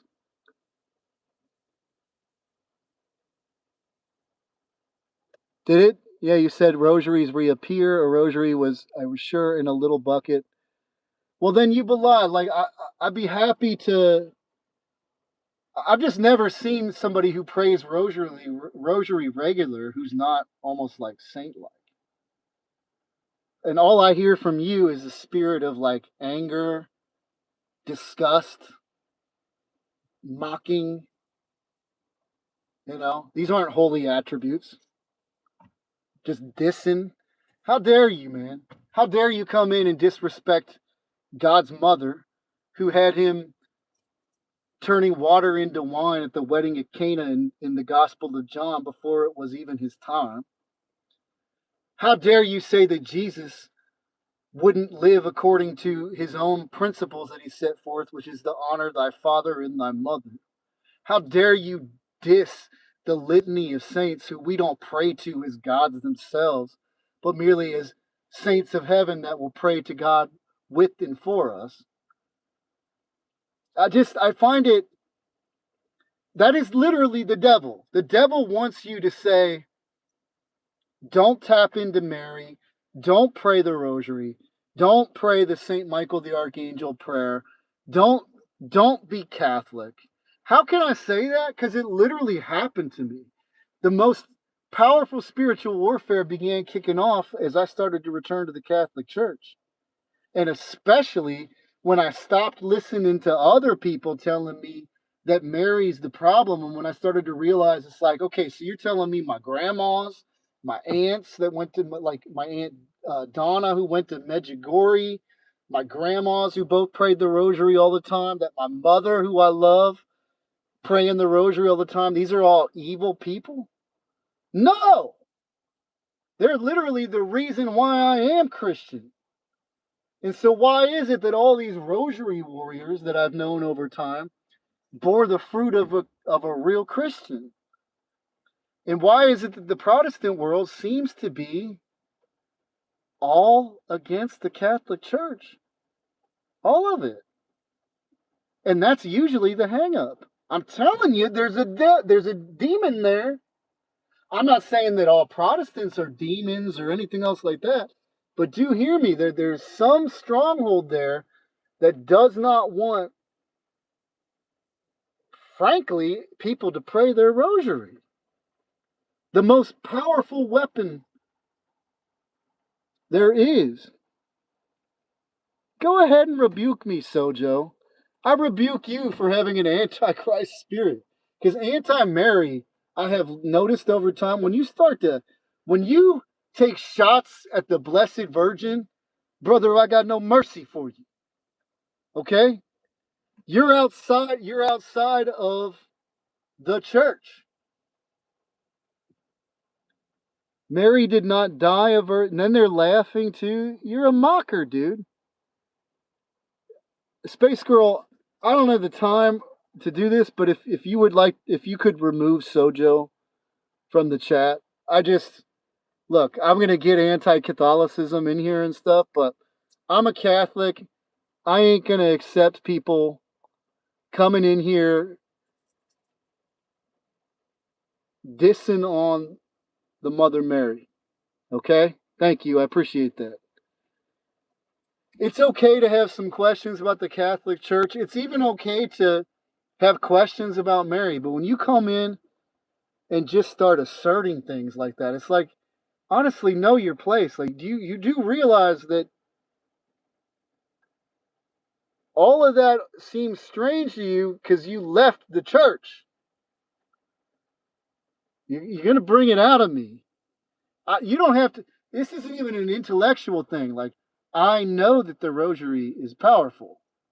I have never had more victories against the devil than when I picked up the rosary. Hey, after I did that video on the witchcraft store across from Covington, Kentucky, my favorite rosary on earth, I lost it. Another test, though, too. I didn't crash out. I had to say to myself, I was like, well, it's not the rosary, even though I loved that rosary. It's my prayer. It doesn't matter. I could pray on a plastic rosary, you know. But here's my rosary now. Oh, it's Mary's known as the terror of demons, as is Saint Joseph, right? No, it's the devil doesn't want you to tap into the Catholic Church. The devil doesn't want you to go home to Rome because he knows that's where the power is. Name me, I was talking to those Mormon missionaries. God bless them. But when have you ever seen Hollywood, when it's time for the exorcism, call in the Mormons? Or John Wycliffe? Or Martin Luther, founder of Lutheranism?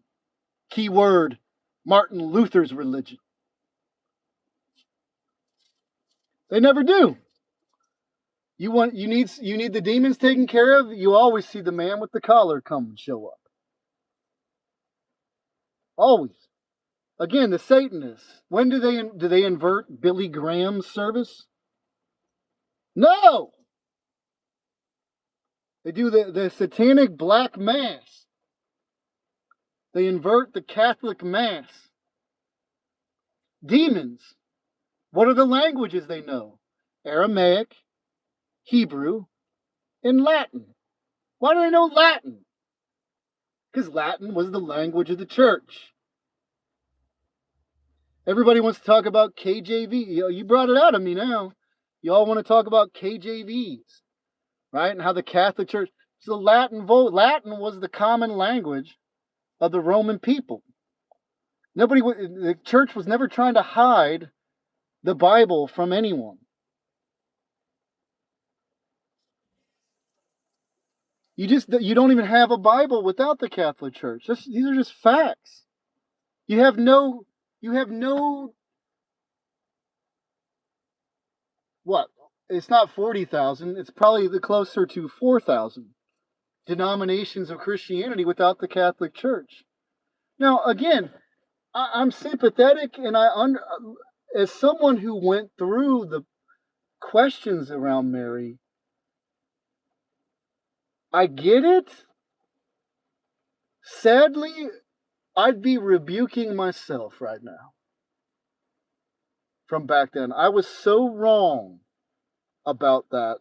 And actually, if I look back on it, I think that it was probably the biggest obstacle in my path in terms of activating for God is this anti-Marianism. I have learned to translate anti-Mary as anti-Christ. Not that Mary is God, not that Mary is, but she was created by God with a specific purpose. And I just know her to be, I found God this time, and I feel, it's not even I feel, I know that I've activated for Christ in a way that I did not do prior because of Mary. And Mary has been in the details with everything in terms of what's happened to me. So this isn't, it's not something that I just understand or whatever. Like I feel it in my bones, you know?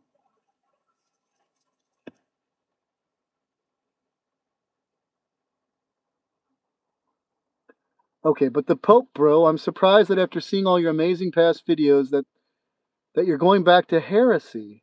Heresy? I'm not Protestant anymore, but thankfully God brought me to Orthodoxy. Catholicism broke. No, I don't see it that way. I mean, no one's ever really been able to alter the core teachings of the Catholic Church. It says the gates of hell will never prevail against God's church. It doesn't say that false apostles and such won't be in the church. I mean, you could say the same thing about priests. You're surprised because of the priests. Some priests have done this. Well, again, I'm actually not surprised by um, apostates or false teachers or devil's agents being in the church. In fact, I expect them to be there. And the greatest war is to get into the church to fight them while they're in there. So I see that there's a devil in the church, 100%. Every time I hear this talk of LGBT, not include, it's not the inclusion thing. It's like, yes, we need to have a space for people we need to be able to have those conversations but still calling people out of their sin. But when I see the snake trying to advocate like gay marriage and these kinds of things, number one, that's never going to make it in the church. It's just never going to happen. But it's definitely something that you would have to fight. But the Pope's just a glorified term for bishop. The first bishop of Rome was Peter, who is entombed in one of our altars. And then Paul is at, I think it's the Basilica of Paul. We have the body of Peter and Paul. Show me a Baptist church or an Episcopalian church or an Anglican church or a Presbyterian church that has the bodies of those who wrote our New Testament. These are all clues. Clues. And then this, 300 years before the Protestant Reformation. Bible only was never even, it wasn't even a thing then. It sounds really good. If you erase all of Christian history, sounds amazing. It's like, absolutely, that's the way. It has to be in there. But then you started looking at like, no, but he founded a church too. That Bible came out of a church. And so like it's both in conjunction. And how dare we handcuff God from having an ongoing revelation to his people about things? I mean, it was controversial when we started to refer to her. One of the first controversies was referring to her as Mother of God. Where people were like, well, she was the mother of the flesh man Jesus, but Mother of God. And that was a controversial title when we called her Theotokos. She just, I know her to be true. And when I talk about feeling that Holy Spirit dancing in me as I pray the rosary, that love, it's of Christ. It's also Mary though too. Like I do put her on a pedestal in the fact that like compared to me, like she's amazing, immaculate, right? But she's not God. I understand that. And I don't pray to her as if she is God. I just pray my rosary faithfully as I'm told by the church, out of which also produced the very Bible that people insist Bible only. It just doesn't even make any sense. Like, what were they doing for 400 years? I know we've been over this 100 times. What were they doing for 400 years?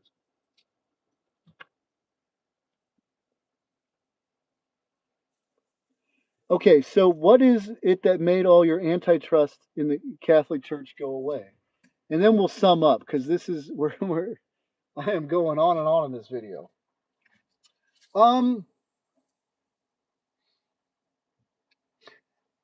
It was God. My distrust of the Catholic Church, which really wasn't so much distrust as, I'll just summarize it and you can read between the lines and what I'm saying here. It was some people that were put in my life who made me more anti-Catholic.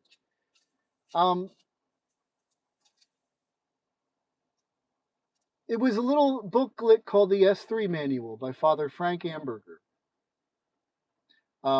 from St. Mary's Church in Arnheim, Ohio. I got to be honest with you about what it was. And I sat down during that week where the unclean spirits were attacking before I took over that whole aisle 4 with the furniture business, and where I had to really take a look and say, what am I going to do this time? I know God's the answer. What am I going to do? And then God places that book in my path. And the first thing I'm reading about is the life of St. Augustine, where in St. Augustine is a very relatable saint. Number one, he's one of the most important doctors of the Catholic Church. Brilliant. But he's also very relatable because he lived a life. St. Francis is another very relatable saint. He lived a life a bit like what you and I may live today. Drinking, women, lots of women. His mother is Saint Monica, who prayed. The story goes that Saint Monica prayed for him fervently for his conversion, and he converted, and then became one of the most important voices in the Catholic Church. So that's the S3 manual started off with that. It's just a little booklet. It's just a little booklet. He doesn't even publish it. It's not available on Amazon. It's just a little, if you're Catholic, you get it. Like your priest might sometimes like give you a certain publication that he only offers to his parish. And in that same booklet too, I'm reading further and I read about St. Pier Giorgio Frasetti, the Catholic mountain climber, canonized saint. And it was literally just the Italian phrase that he captured. So one of his famous mottos it goes "Verso el alto." It's Italian, which means "ascend to the heights." And look, I didn't know anything about that saint. I still don't know very much about him. But for some reason, when I understood what it meant, "ascend to the heights," it just clicked. And then I'm reading the story of the rich man and Jesus, where he's told to sell everything, give to the needy and poor, and follow him, and he doesn't do it. And I'm realizing I think that God's calling me to go all the way. And then I started to look, somewhere in the backdrop of all this, I'm thinking of all the women, frankly, in my family, my mother, my aunts. I mean, I came from my father, who I love and I forgive. I don't even understand everything that has happened here. My father had gone to seminary to be a priest. Came from a very Irish Catholic family. My mother, uh, kind of a German Catholic family, but very Catholic. A big family of 7. My mother faithfully prayed the rosary. I would come out usually in the morning. I'd say hi, mom, and she'd be sitting there in the back room praying her rosary. And as much as I always thought that my mother was simple or she just doesn't understand the real world, I've come to realize, man, I was really stupid, and I lived with a saint, frankly. My mother was not. She was the kind of innocent and naive that God calls us to be, um, which is to be innocent like children. And my mother was like that. I mean, I remember some people in my family made fun of my mom because it was like in her 50s or something. She was walking with some of her girlfriends, and she first heard the word dildo, and she didn't know what it meant. And they all laughed and thought it was funny that she didn't know what that is. Now, a lot of people would say that's crazy. No, that's good. That's the kind of testimony I wish we all had. Uh, and so I looked at my mother, my Aunt Donna, who she's dead, but she was rosary devotee. She went to Medjugorje. She did pilgrimages at different Marian apparition sites. And it just, everything just started to happen organically for me. Like the fact that my journey really began at St. Mary's Church in Arnhem, which is one of the oldest Catholic churches in Ohio. And then the fact that my first substantial outreach to the homeless, after sort of going to the shelters and handing them out to people on the street when I meet them, I eventually found my way to Fountain Square in Cincinnati, where I would set up for months and I'd just stand there praying my rosary under the fountain, handing out lunches. And while that statue was never explicitly stated to be Mary, go look at Fountain Square of Cincinnati, Ohio, and you tell me that that's not Mary.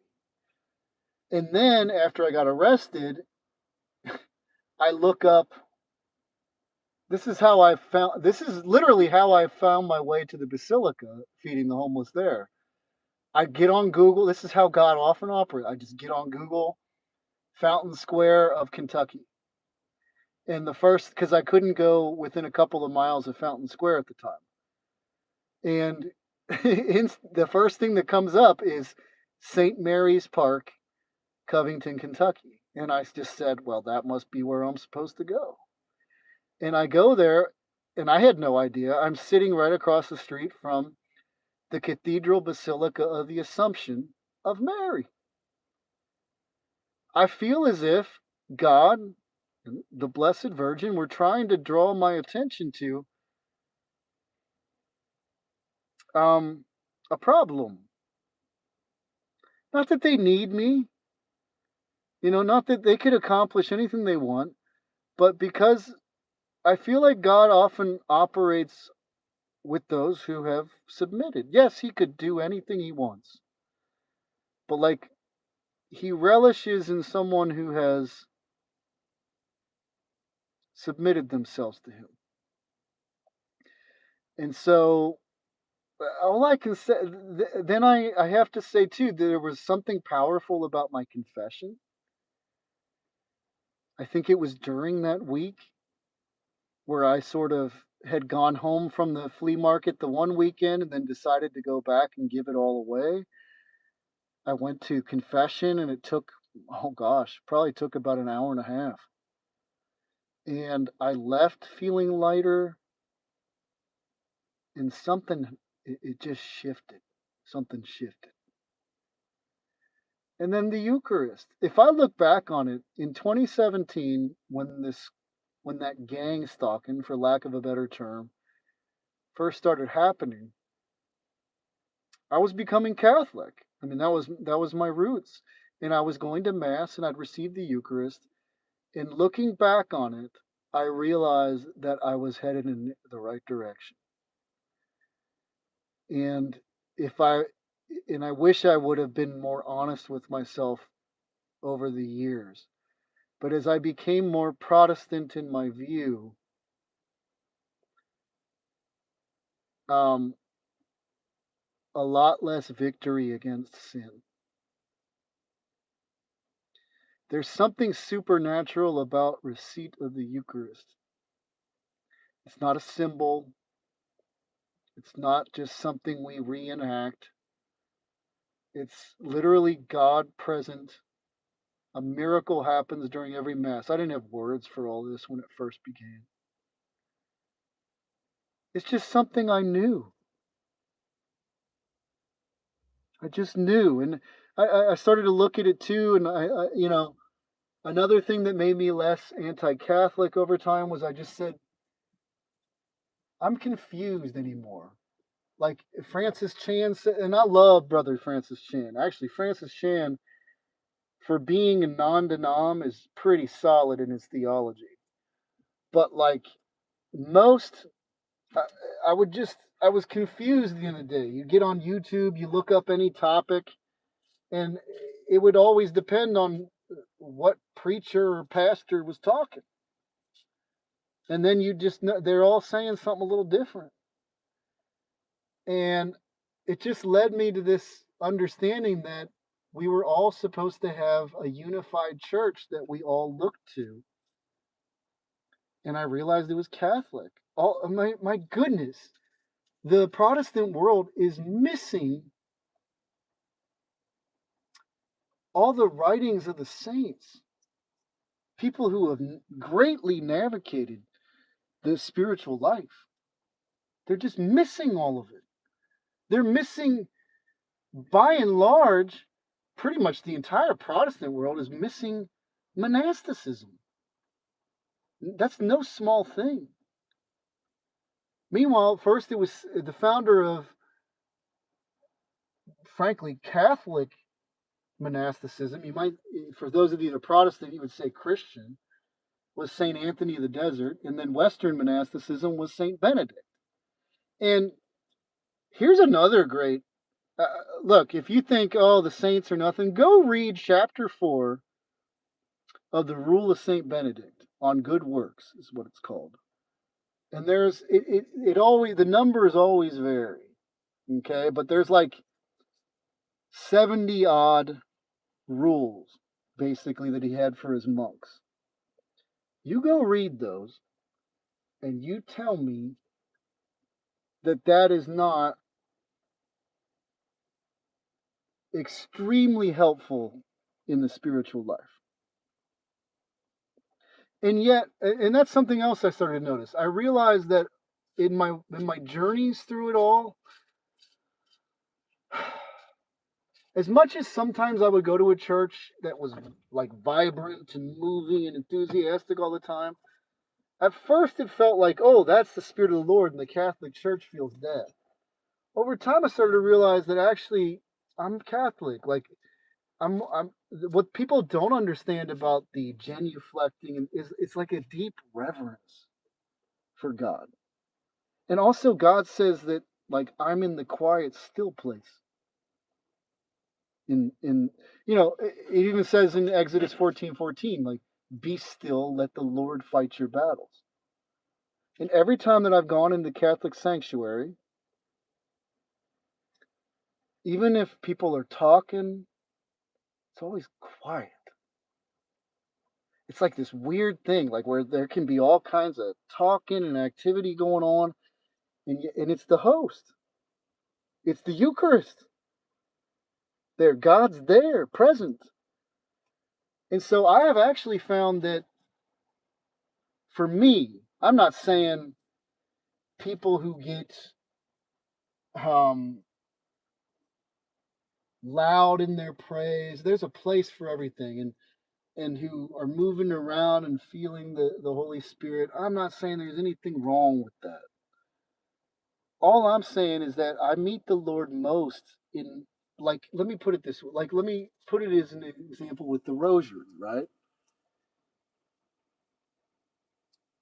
For some reason, those waves of love that I feel coming over me, the waves of peace that I feel when I pray the rosary, I feel it most when I pray it quiet, silent almost. See, I don't pray the rosary like without saying anything because it's hard for me to just think the rosary. I can do it, but it's so what I mean is that like so I can start out I can go like Hail Mary, full of grace, the Lord is with thee, blessed art thou among women. But when I really feel closest, I pray it like this, just so you see.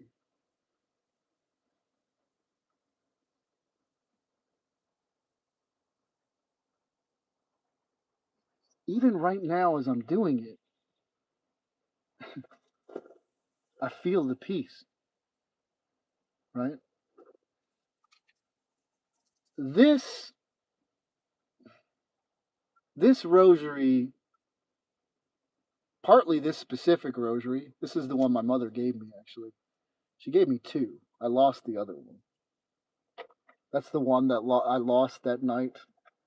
Um, Whoever was commenting earlier about how it ends up in a different place. But I would literally, I don't even think I'd be standing without the rosary. Um, and if I were to sit around and listen to all the naysayers and all the negative people that talk about it and bash Mary and the rosary and denigrate her, like, dude, what, to make them happy? No, man, I got to go where I know God's calling me, you know? And that right there, that medal, that was another lifeline for me. Kruk sakra sit mihi lux non draco sit mihi dux varere tro satana non cum swade mihi vana sunt mala queli pas ipse venena bipas pax. Let the cross of the holy light be my guide. Let the dragon never be my guide. Get behind me, Satan. Keep your vanities away from me. The poison that you intend for me, you drink it yourself. Peace. Used during the Latin rite of exorcism. I memorized that Latin. That's pretty much one of the only Latin so far. That's the most Latin that I know for one prayer. I'd like to still somewhere on my wish list. I want to learn how to pray the full rosary in Latin. I think that all these things will happen over time. It's just I'm still waiting for certain things to happen in the church with me. But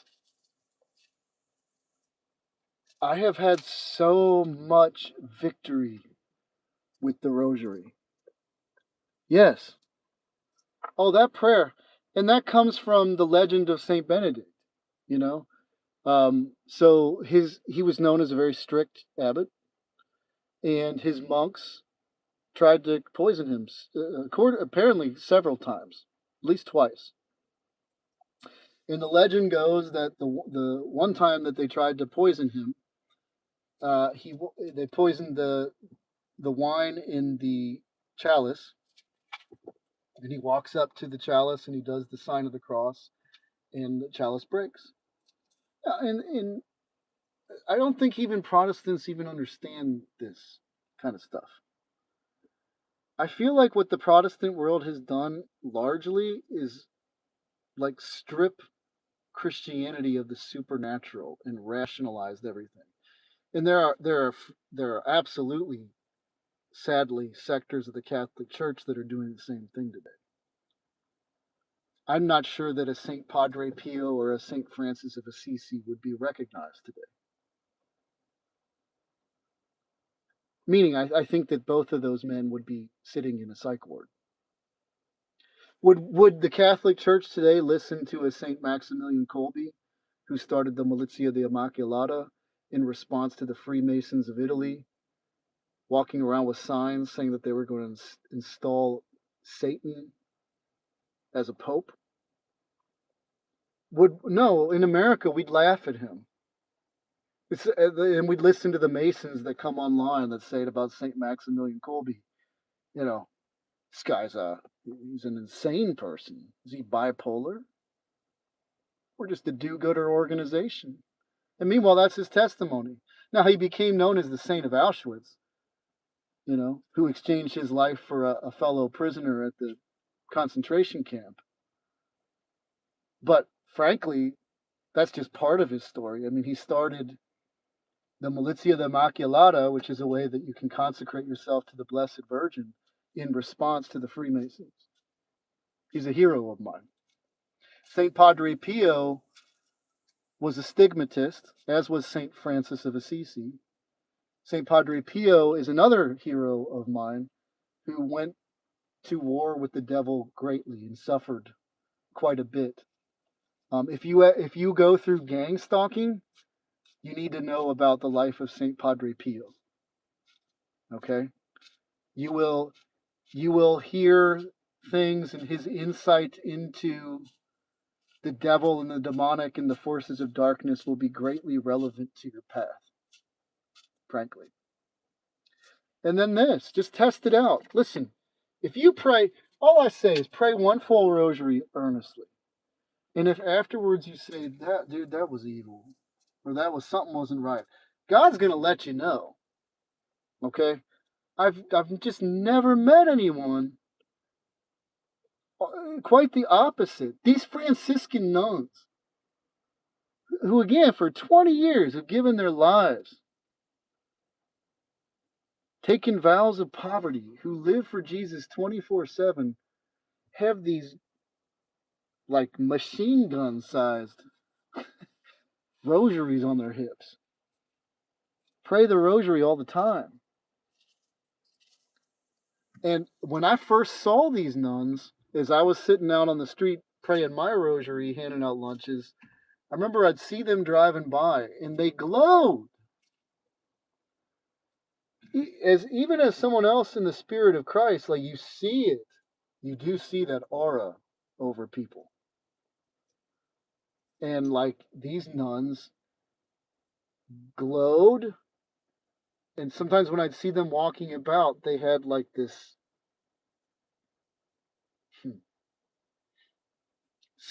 still strength.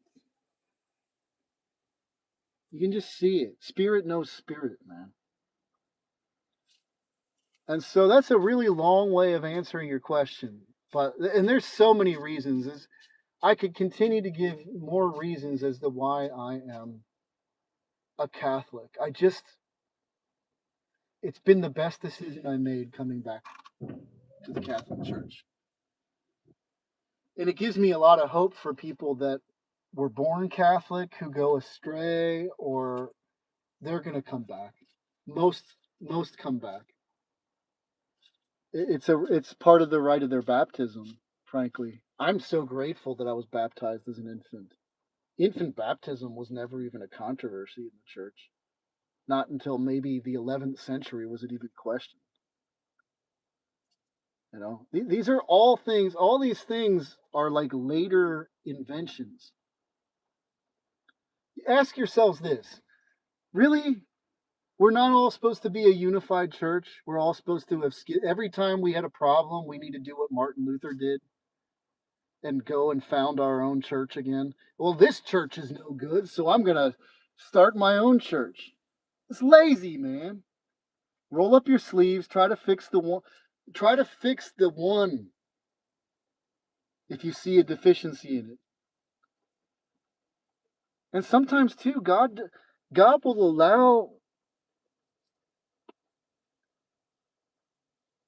allow things that don't make sense to us in the flesh to test us. I mean, you would never find a church ever if you're looking for one without any hypocrisy, without any devil up in it. The devil's,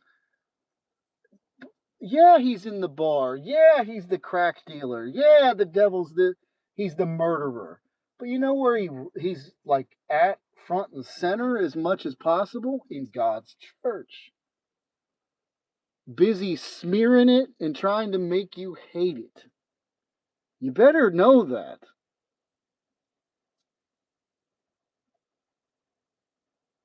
God is so good. You're convinced? Wow. I'm so glad I'm not making that Got it. I'm convinced more than ever that the Pope is a reptile. Too many sightings and too many connections that point to the fact that Mormonism, British royalty, and the Vatican are reptilians.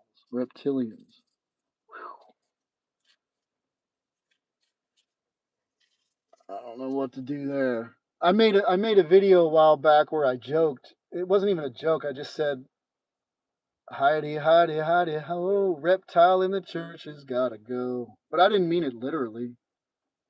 Anytime yes, I've seen in my walk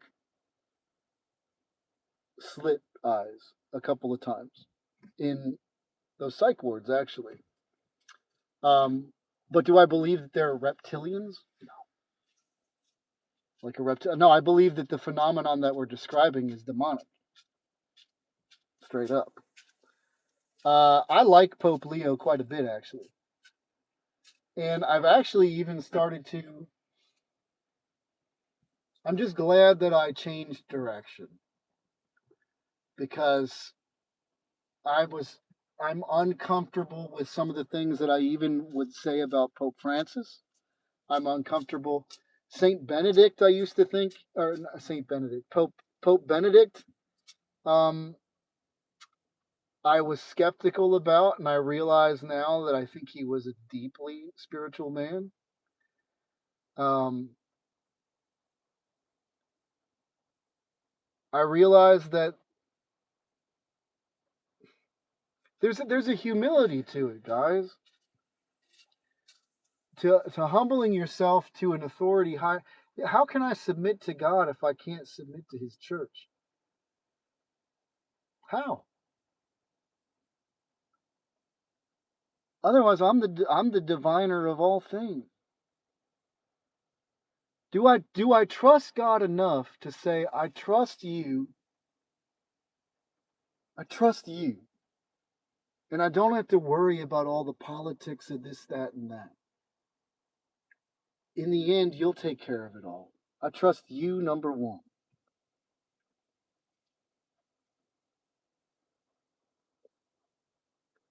Thank you for sharing all this. You've given me much to ponder and pray about, and thank you for reminding me that all God can use everything for good, even a lost bedroom key I wouldn't have clicked. Your live stream normally, but I was mad and needed to hear a calm voice, and so I stayed, and now many things are in a clearer perspective for me. Have a good night, brother, and everyone in chat. Good night. I know this is a very long live stream, but hey, I may even delete it afterwards. Who cares? But if you were here, good.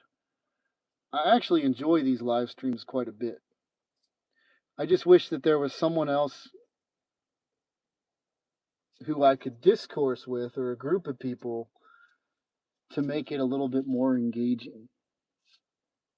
Um, I recommend to people to try the Catholic Church out. I know, listen, part of it was, you know why I became so anti-Catholic, I think at times on my channel, was it was going back to that issue that I was talking about how you'd go online and you'd look things up and it's like, dude, it's everywhere. I mean, it seems like all the coverage is like, here's a good example. So lately, I have seen that God has organically, in my real life, been showing me that He does want a unified church. That a lot of these as a Catholic, some of these denominations that perhaps I was dismissive of, God keeps putting in my path um, to say He's saying something. It's not screw them or what horrible people. What He keeps showing me is that, kind of like what I said in my video about the Mormons recently, whose theology is totally wrong. But I have to admit, whenever I interact with the young Mormon missionaries, the young men, that's who I usually am interacting with, they are very polite. Look, I get it, but just hear me out. They're very polite, very earnest. I was working with 4 of them recently at one of the charities. It's basically like an interdenominational charity. And as tempting as it would be to say, oh, a Christian charity should not allow the Mormons, you know what? There were 4 young men that served the public who knew how to speak Spanish to the Latino population that we were serving, which was, it wasn't everyone, but a big portion of them. And I just thought, I'm like, that's dedication, you know? And what it impressed upon me was like, we need that in my church. We need more people like them in my church. And then I just keep seeing He keeps putting Baptists in my path too. And God's trying to create a unified church to where we are all on the same page, trying to work toward a perfect church. It is the devil that is convincing you all that a unified church is some sort of movement toward a global one world government. No. It's literally, be careful.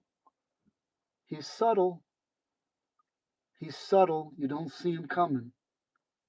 He's going to say, you may think you know where the snake is. What if the snake is the one that's saying, Mother Mary, there's no power to the rosary. Catholic Church is evil. We're the Seventh-day Adventists. You gotta go to church on Saturday. I know it says in the book of Acts that they were going on Sunday, but the Sabbath day, gotta go on Saturday. We're gonna make up our own church with our own traditions, right? As a matter of fact, Seventh-day Adventists were venomously anti-Catholic, and some of their theology really started to invade my understanding. Really, at the end of the day, my theology or my Christianity until December of 2024 was a mishmash of all kinds of different churches, most of whom were anti-Catholic. You know, and meanwhile, in the end, it's like, whoa! You start to look at it and you're like, the Catholic Church is the real church. That's what I came down to. You can't avoid it at a certain point. You may not. Here's the beauty of it too. There's 255 dogmas of the Catholic Church. I don't know them all. I believe them all on faith, though. I just do. I don't know all the things of God, and yet I have so much faith in the Lord that I believe in everything that He stands for. Otherwise, you have to believe in something. And while we can say that there have been priests that have failed us, that there have been popes that have been less than stellar in history, we can say one thing. The Catholic Church has persevered through it all. It is the largest church in the world, 1.5 billion members. It's growing lately, by the way. Wink, wink.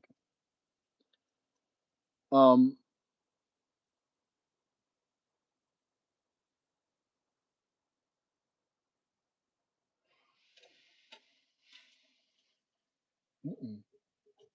so I've been going on and on. I've been finding this. I've been enjoying it, but boy, this is gonna be a long live stream for anybody who comes later. Um,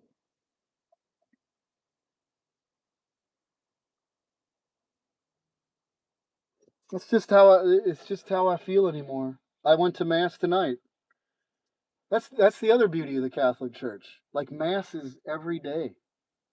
Sunday and holy days of obligation are the ones you must go on, but mass is celebrated every day.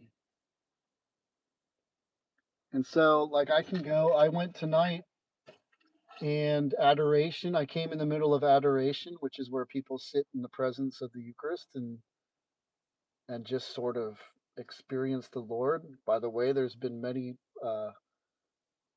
Protestant conversions that have happened just during adoration hours, where people, in fact, my buddy, my friend, who is the marketing director of Sacred Heart Radio in Cincinnati, converted based on a supernatural experience that happened to him um, during adoration.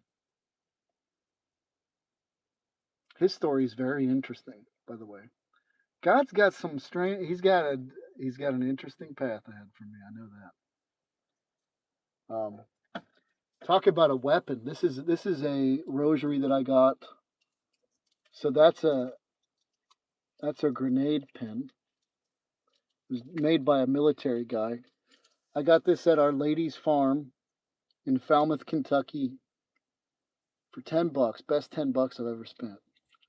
Um, in celebration of the anniversary of Fatima.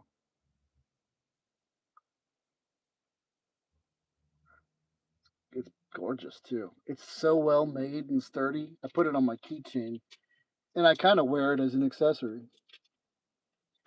just to announce to people. Like always got my rosary in my pocket, but like I want people to know, like I represent, like this is a weapon. It's very appropriate that it was made by a military guy with the grenade pin, because it is. It's a weapon. I remember Deacon Harold Burke Severs, who was former police chief. He's a deacon now in the Catholic Church. Big burly black guy. Held his rosary up. He showed that it was made out of 9mm expended bullet shells, and then he likened it, and I loved it. He likened it to the. It's got 5 decades on it. This is just a single decade one, but 5 decades on it. He likened it to the 5 stones that David held. It's a weapon, man.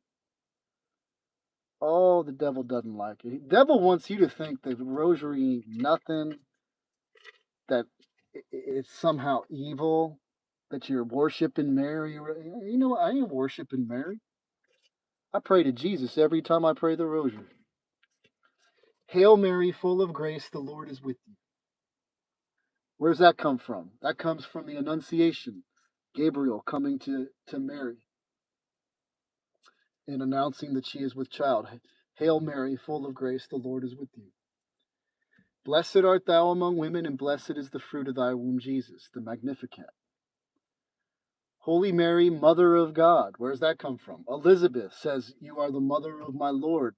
When right after Gabriel comes, Mary goes and visits Elizabeth, her cousin, who's pregnant with John the Baptist. I guess the only thing really controversial is Mary, Mother of God, pray for us sinners. down at the hour of our death, amen. So just by asking Mary, the Mother of God, to pray for us, somehow we've done something evil. I'm sorry, man, it just doesn't hold up. It doesn't pass muster. If praying to heroes of the faith, to pray to the Lord as an intercessor for us is evil, gosh, God must be super incompetent in allowing the largest church in his name to be committing abominations. Sorry, it's the other way around. All the Protestant and non-denoms combined don't amount to the size of the Catholic Church. That's a clue right there. Rome is home, man. It rhymes, it's catchy. Rome's home. Come home. If you're getting gang stalked, you're having all these unclean spirits come at you, I promise you, I'm not going to mislead you. I'm not going to lead you wrong here. Grab a rosary. Learn how to pray it with your life. Gates of hell will tremble. The devil he ain't going to like it. And things are going to transform you for you personally. You're going to become more peaceful, more loving. Then in conjunction with praying the rosary, do all the things that Christ asks you to do. Service. It all boils down to love and service. Love, service, rosary, prayer. That's it. That's the recipe, man. And I'm telling you, you will, like the devil today to me, you guys know what I've been through. Like I talked about it on my channel all the time. If you only knew what happened to me since December until now, oh, there were times where I wondered. But today, he doesn't even hardly show his face anymore. He knows. Don't play with serving Adam. Don't play, not cause I'm nothing. I ain't nothing. But he's starting to realize, like the devil and his agents, it's like every time I attack, he grows like closer to God. He grows closer to God and he becomes more untouchable. Like in spiritual terms, I become much more powerful. And especially because of the Holy Rosary. I'm telling you, I want people to have their freedom.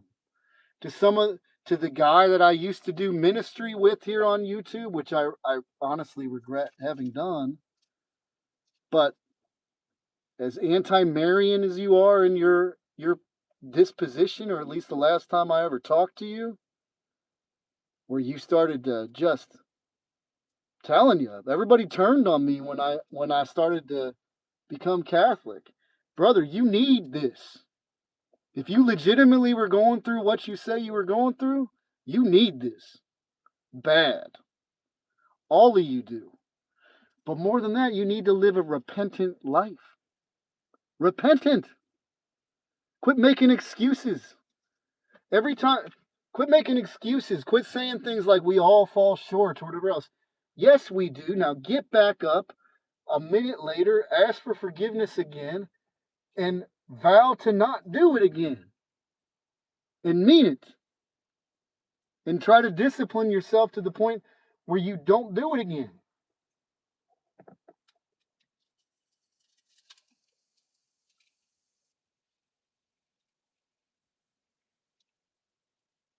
Half this, it's as if what God started to show me in December was like I left the so-called gang stalking community, and all of a sudden he started to like put in my path in my eyes like the chosen community is what it was called. I'd never really I didn't realize that this latter community was speaking of things more positively, but talking about the same things that the people in the quote gang stalking community complain about all the time. Because let's be honest, like when I first started looking into this stuff, look, like that's why I point to Saint Padre Pio as an example. Yes, in the lives of the Catholic saints, you will find parallels and you can read between the lines and see what's being what's going on, what we're going through. But like in 2017, when I hopped online trying to figure out what was going on with me, there was no. It was like the Wild West, man. You had to you had to really dig deep to try to figure out what the heck's going on with you. So that was a revelation to me. It's like these people were talking about it like, yeah, it's a given. You're in a spiritual war. And the funny thing is, too, we're all from. I feel like well, it's not even. I feel. I know that I'm one who is to be calling people to the Catholic Church and to be extolling the virtues of this here. Most powerful weapon there is, man. More powerful than if I were to go into battle tomorrow, like literal battle on a battlefield, and was told, listen, you can take an AK-47 or you can have a rosary. I would pick the rosary. 100%. What's an AK-47 going to do for me? Nothing. I haven't prayed one since I was like 14. Brother, it's powerful, man. It's powerful. I just, I was raised, I was born, a lot, some of this is faith too. Some of the most brilliant minds in Christianity I've realized in retrospect were Catholic. Again, all the saints. All the saints. One of the ones, the three that I admire were all Catholic saints. My three favorite saints are Saint Padre Pio, Saint Francis of Assisi, and Saint Maximilian Kolbe. And each one of those men, Saint Francis especially, and I didn't really know much about Saint Francis other than what most people do. You see him in gardens, like surrounded by like deer, his statue, like deer, or as a bird bath, holding a bird bath, because he's known to like have been at peace with nature. But that's really kind of almost the stereotype. St. Francis was literally, he's one of the few saints that had the stigmata, like he would bleed from his hands, the wounds of Christ. And again, like St. Augustine, he lived a life where he had pretty much, he lived a very comfortable life. He probably wasn't as rowdy as St. Augustine, but he definitely lived a worldly existence where he didn't really want for anything. And I guess the reason why I so admire him is because I feel like my life is taking a similar trek.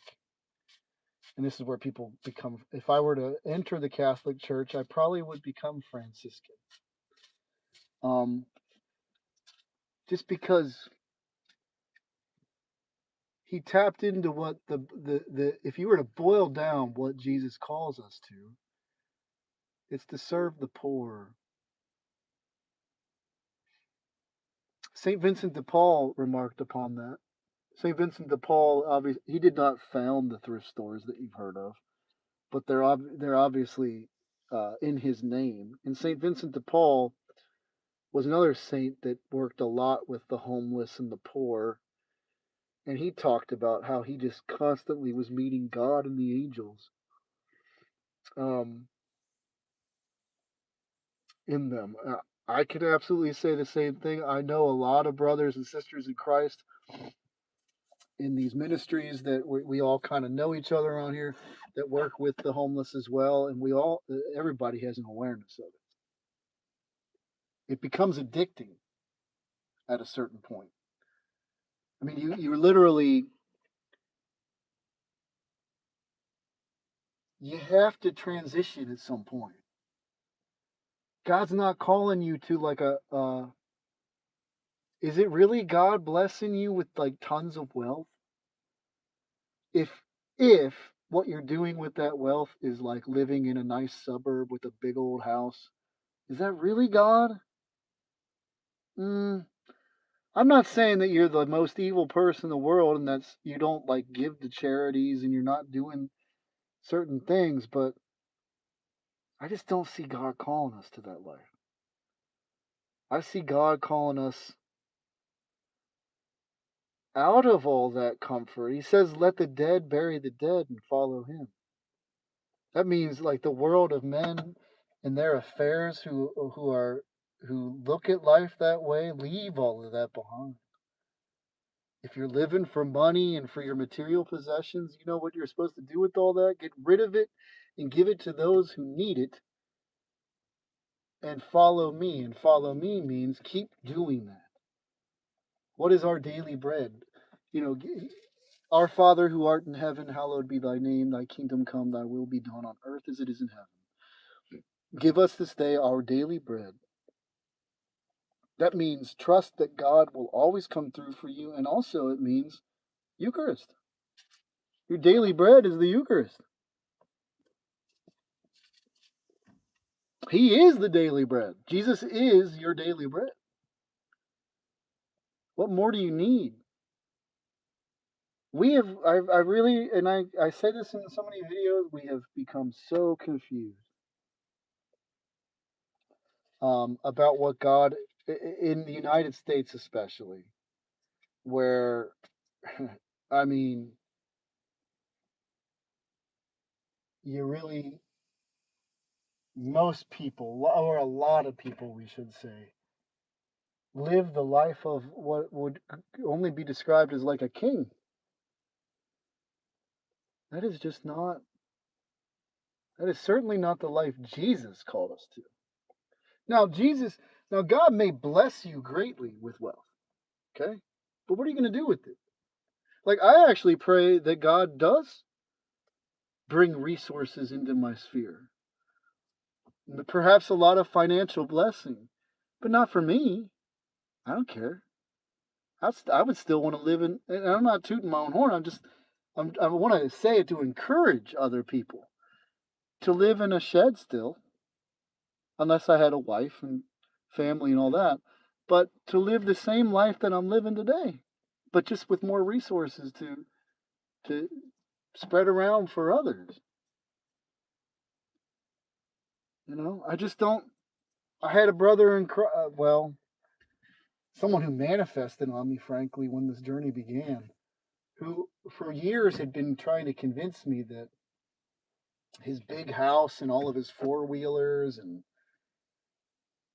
everything that he has was just this great blessing from God, and kind of trying to suggest, kind of like Job's friend were, that like I must be doing something wrong. And I suppose if your mentality is that God brings you material possessions and wealth to hoard for yourself, that is the evidence that God's operating in your life. Well, then I suppose you would look at my testimony even today and say, that's not what I want. I want money. I want things. I want a big house. I want all this. I have way more than that. I have peace. I can walk down dark alleys late at night. I ain't afraid of nobody. I can go to jails and go to war with ABs and C dubs and not be worried about it because I know that God's with me.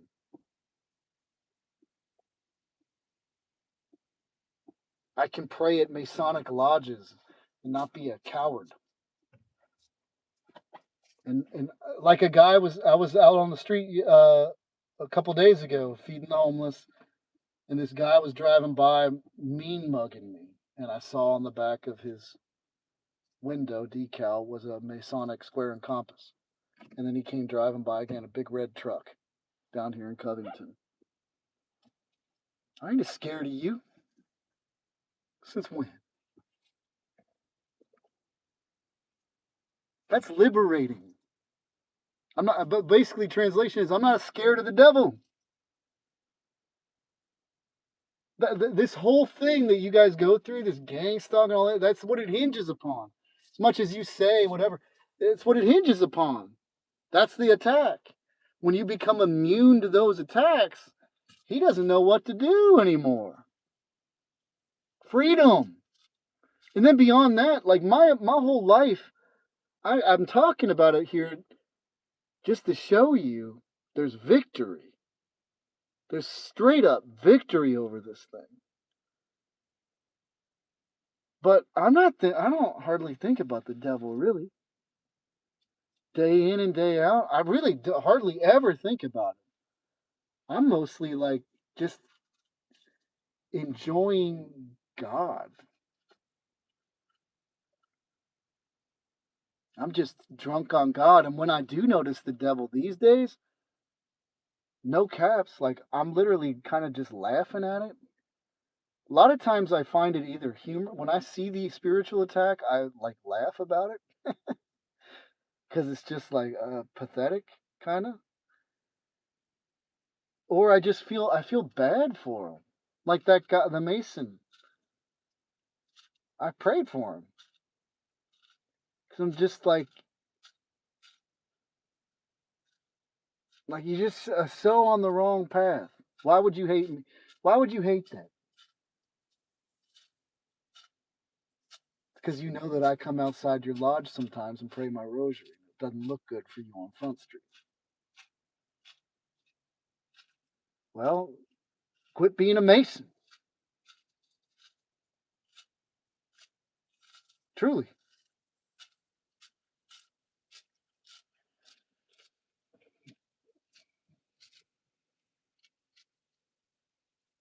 Most powerful weapon right here. If you want to start gaining victory, again, now we're going to summarize it and we're going to go to bed. But you need three things. You need a robust prayer life. And I highly recommend the rosary. Become a master of it. Pray it at least 3 times a day. St. Louis de Montfort said that. I would argue more. But at least 3 times a day, pray the rosary. Learn how to pray it properly. So you start with the Apostles' Creed, Lord's Prayer, 3 Hail Marys, Glory Be, Fatima Prayer. Then you announce the mystery of the Rosary. Today's Thursday, so it would be first luminous mystery, the baptism at the River Jordan. Then you go into the decades. You say 10 Hail Marys on the first decade. Then Glory Be, Fatima Prayer, second luminous mystery, the wedding at Cana. Then you say the Lord's Prayer again. 10, on and on and on. Then you get at the end, Glory Be, Fatima Prayer, and then Hail Holy Queen, Mother of Mercy, our life, our sweetness, and our hope. To thee do we cry, poor banished children of Eve. To thee do we send up our sighs, mourning and weeping in this valley of tears. Turn then, most gracious advocate, thine eyes of mercy toward us, and after this our exile, show unto us the fruit of thy womb, Jesus. O clement, O loving, O sweet Virgin Mary, pray for us, O Mother of God, that we may be made worthy of the promises of Christ. Amen.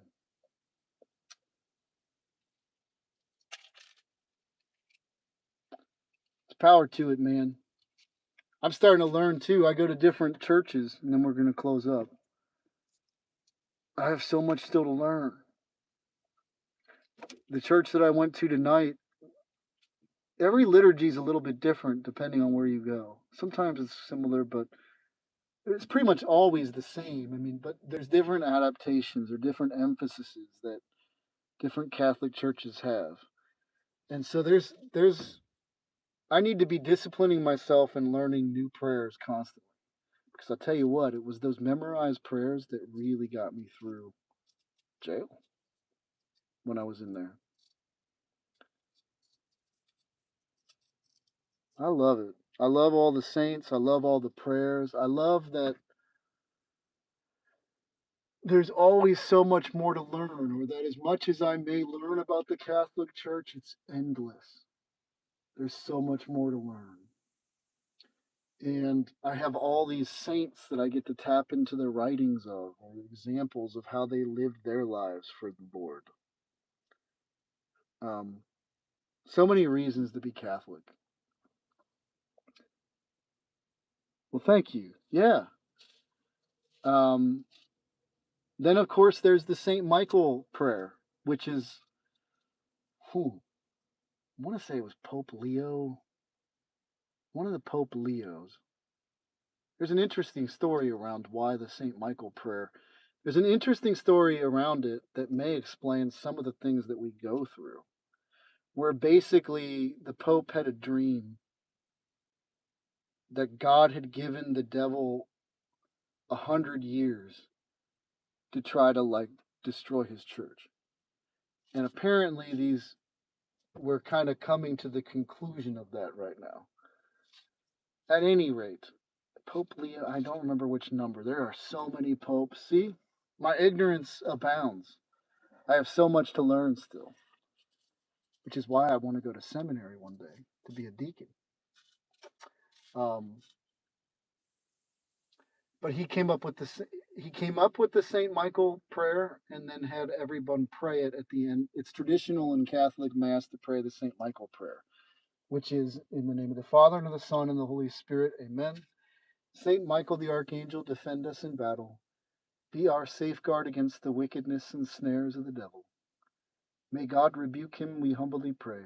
And do thou, O Prince of the heavenly host, by the power of God Almighty, cast down into hell Satan and all the evil spirits prowling about the world seeking the ruin of souls. Amen. I mean, gangster. Have a good night, guys. We've been at the 245. Have a good night, guys. Space Girl, thank you for holding down for it. God bless you all.